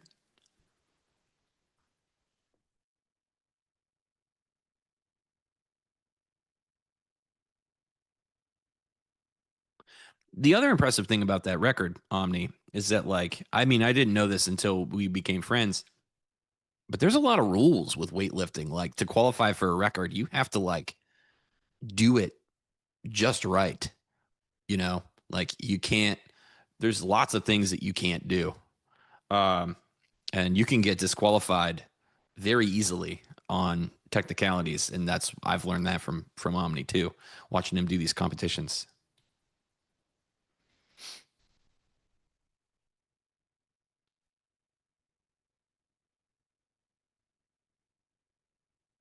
Yep. Yeah. Very easy to get disqualified for technical rules. All right, here's this 500 dude again. Big bid stepped right back in, right again at 500.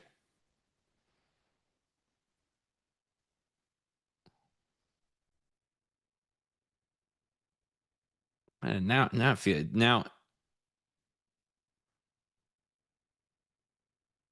Uh, I don't know. I don't know.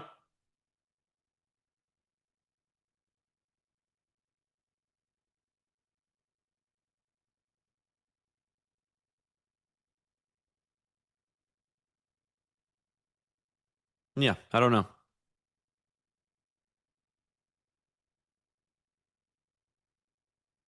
Not a viable opportunity for me. And again, I keep saying that out loud so that I don't buy it because it is against my rules. So you get to listen to me narrate to myself so that I don't do anything silly.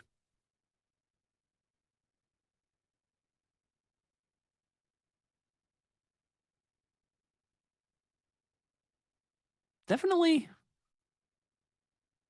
there's definitely some bid partying down there though.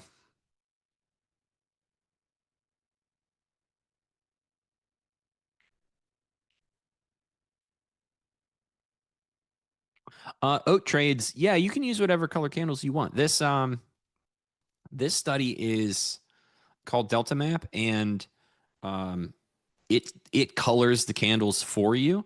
However, you can change that color to whatever color you would like it to be. I like blue and red, and gradients of those to tell me, you know, what's happening inside of the Delta candle. But I mean, you can also choose to not show that part of the study too. Of course, you can always just do that. You can just make them. You can just disable the part of that study, and then make the candles red and green if that's what you're comfortable with. Or you can also choose to only show the extremes. So like if you just wanted to see the bright blues and the bright reds, you can only show those. There's lots of different options. I think Leo does that. Leo only shows the extreme coloration of the studies. I know AJ does that too. Um, I'm not sure if XY looks at all of them. Yeah. Frank says, Stowe, when using the order flow indicator, do you need standard data on NT or do you need a different level? No, you can do it with level 1. You don't need the level 2. Yeah, I just have level 1 on. So you only level 2 is just stuff for the DOM. If you're going to use, if you want to see the full book on the DOM, then you need level 2. But for the OFL stuff, you just need level 1. Yeah, no problem, homie. Of course. No, Pi. This is not a Keltner channel. This is a standard deviation VWAP band. I just color it in to keep me out of trouble, pretty much. So this is the plus. This is -1 and -2 standard deviation from the RTH VWAP, which is up here at 580. You know, I kind of lost my voice a little bit in Chicago. I think it's been a long time since I've talked to that many people at once. I find myself being like, oh, real gravelly today, brother. It's like my Batman mixed with Hulk Hogan impression.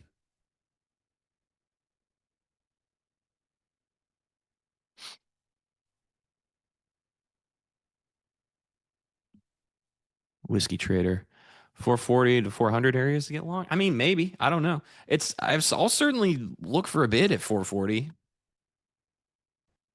That's the previous day high. Also, I'm contractually obligated to buy 420 every time we get down to it and then sell it every time we get up to it. So that's just in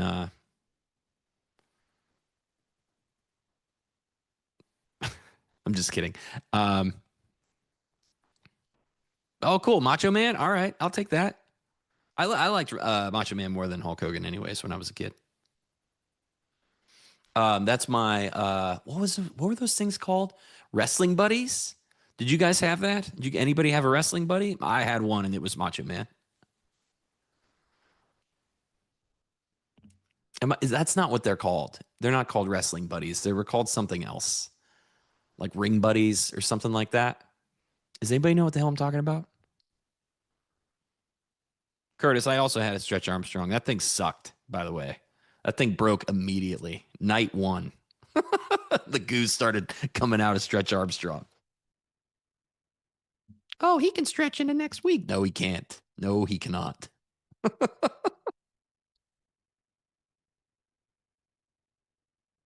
Oh, you coming in here, big boy? My cat can open my office door. It's so weird. Come on, hop up. He's got his own chair. Him and Willow share this pink chair. Hey, buddy.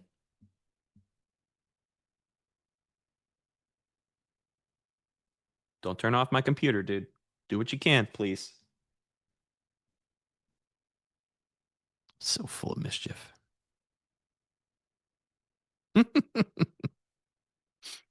Was it Wrestling Buddies for real? All right.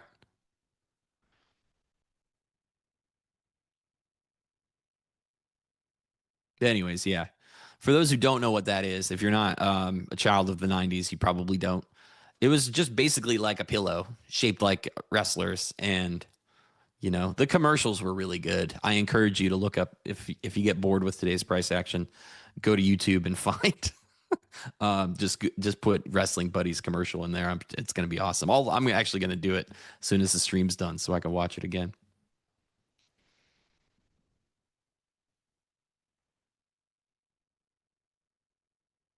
Maybe we'll fill this gap.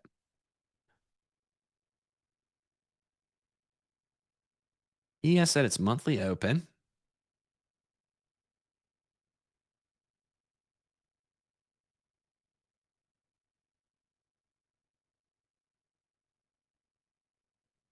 Very extreme place down here.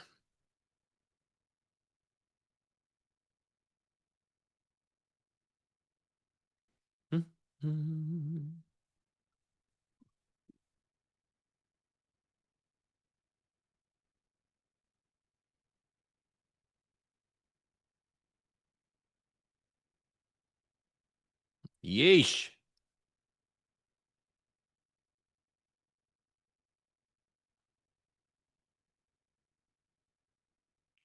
All right, here we go.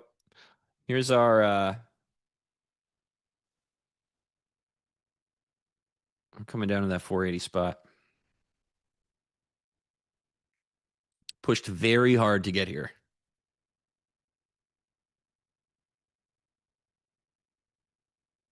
Watch for this taper. See these numbers? See them down here?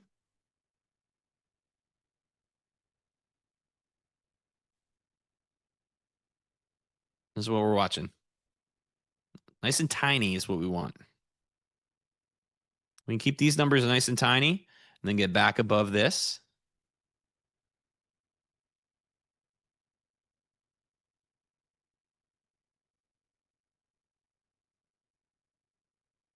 Yep.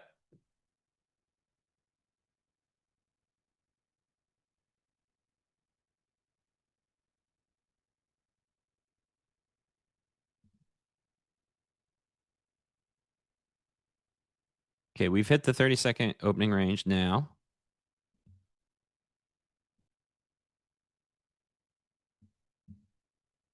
Go, Bill.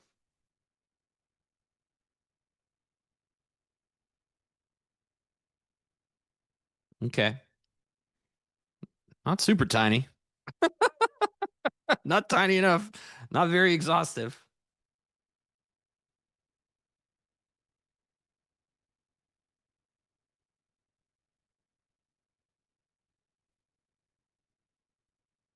Eh.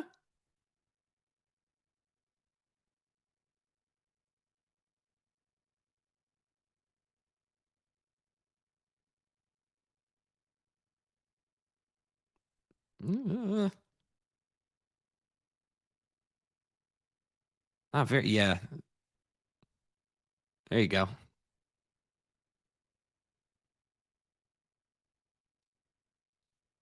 So there was a little bit of buyer initiation there, but immediately just stepped on. So we'll need this to refresh a couple times. Get out of it quickly.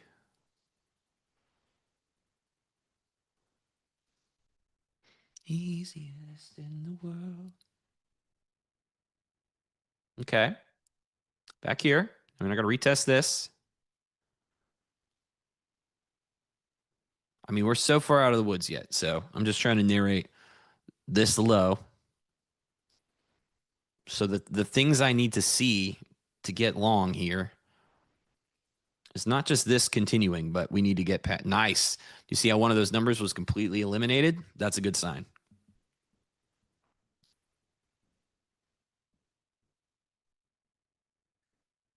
Yep. Pullbacks are good.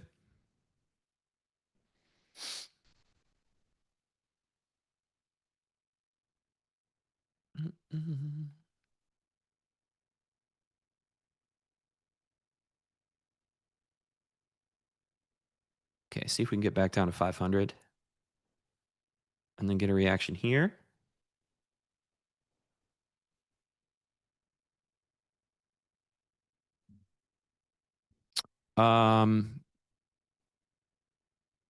Joan, is there a webinar about your setup? No, not really. So I would like tiny numbers down here because that would just show a lack of interest at more continuation. When numbers are larger, that means that participants are still trying to move the market into that place. When they get smaller, it means that there's less people crossing the spread down there, which is what moves the market. Market orders are what makes price go up or down. So this delta showing the sum of basically this, well, not the sum of the market orders, but the offer minus the bid is what this delta calculation is. So when those numbers get low down there, it's just less aggression. Less anger. Yes. Hey, Jim, what's up, homie? Yeah. Yes. Less anger. Oh man, good to see you back, man. Yeah.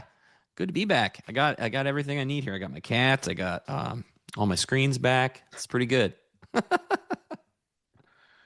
I think this is my gut feeling here, and I could be wrong, everybody. This is just my opinion before I say it out loud, but this is it's a Thanos market. I think it's inevitable. I think the 424s are inevitable. A Thanos market. That's pretty good. All right. So Jim says the low is not in, folks. Don't get excited. I just see that gap fill. You know, I went to Edge Full, of course, to say, hey, what are the probabilities over the last calendar year? Yeah. 60% chance we're going to fill this. Right. Now that's based on a year's worth of observations, and it's not a sure thing, but my spider sense is telling me we ain't done yet. I know. Yeah. If ES hadn't already done so many constructive things, I'd be also leaning for, 445. But ES has done a lot of work and gotten back through a ton of volume. They revisited like most of the highs from yesterday. A bunch of those spots had their stop run and we're now back above. It ran its overnight low. Yeah. I've just seen this happen before where ES Yep. does all the stat work and NQ just says, I do what I want. And then it leaves the gap. Nobody tells me what to do. Right. Exactly. Yeah. ES is Cartman. Yeah. I do what I want. I know. And I look at, I'm looking at it from high altitude here. I'm looking at 30-minute candles. Last four have been lower highs, lower lows. Just, it's walking down the stairs right now. It's definitely walking. It does not have the velocity of, hey, that was a low. Yeah. Yeah. Okay, no, I hear you, I man. wish I could buy it, but I can't. My rules are in my face right now saying, please don't. So I'm gonna need this to get much more constructive to buy it. Like, Yeah. and yeah, by that time it's gonna be back into value. So I don't think I have a realistic trade in my playbook down here. Doesn't mean that low can't be in. I know Merritt likes to hang with the -2s and reversals, so maybe he's down here um, hitting these lows. I don't know, Yeah. but I can't do it. No, I hear you. I hear you. We'll see what happens. Hopefully I'm wrong, but who knows? Who Well, anytime knows? you've said anything into the microphone about what price is possibly going to do, I think you're batting like 750. Honestly, I've Uh, been keeping track of them.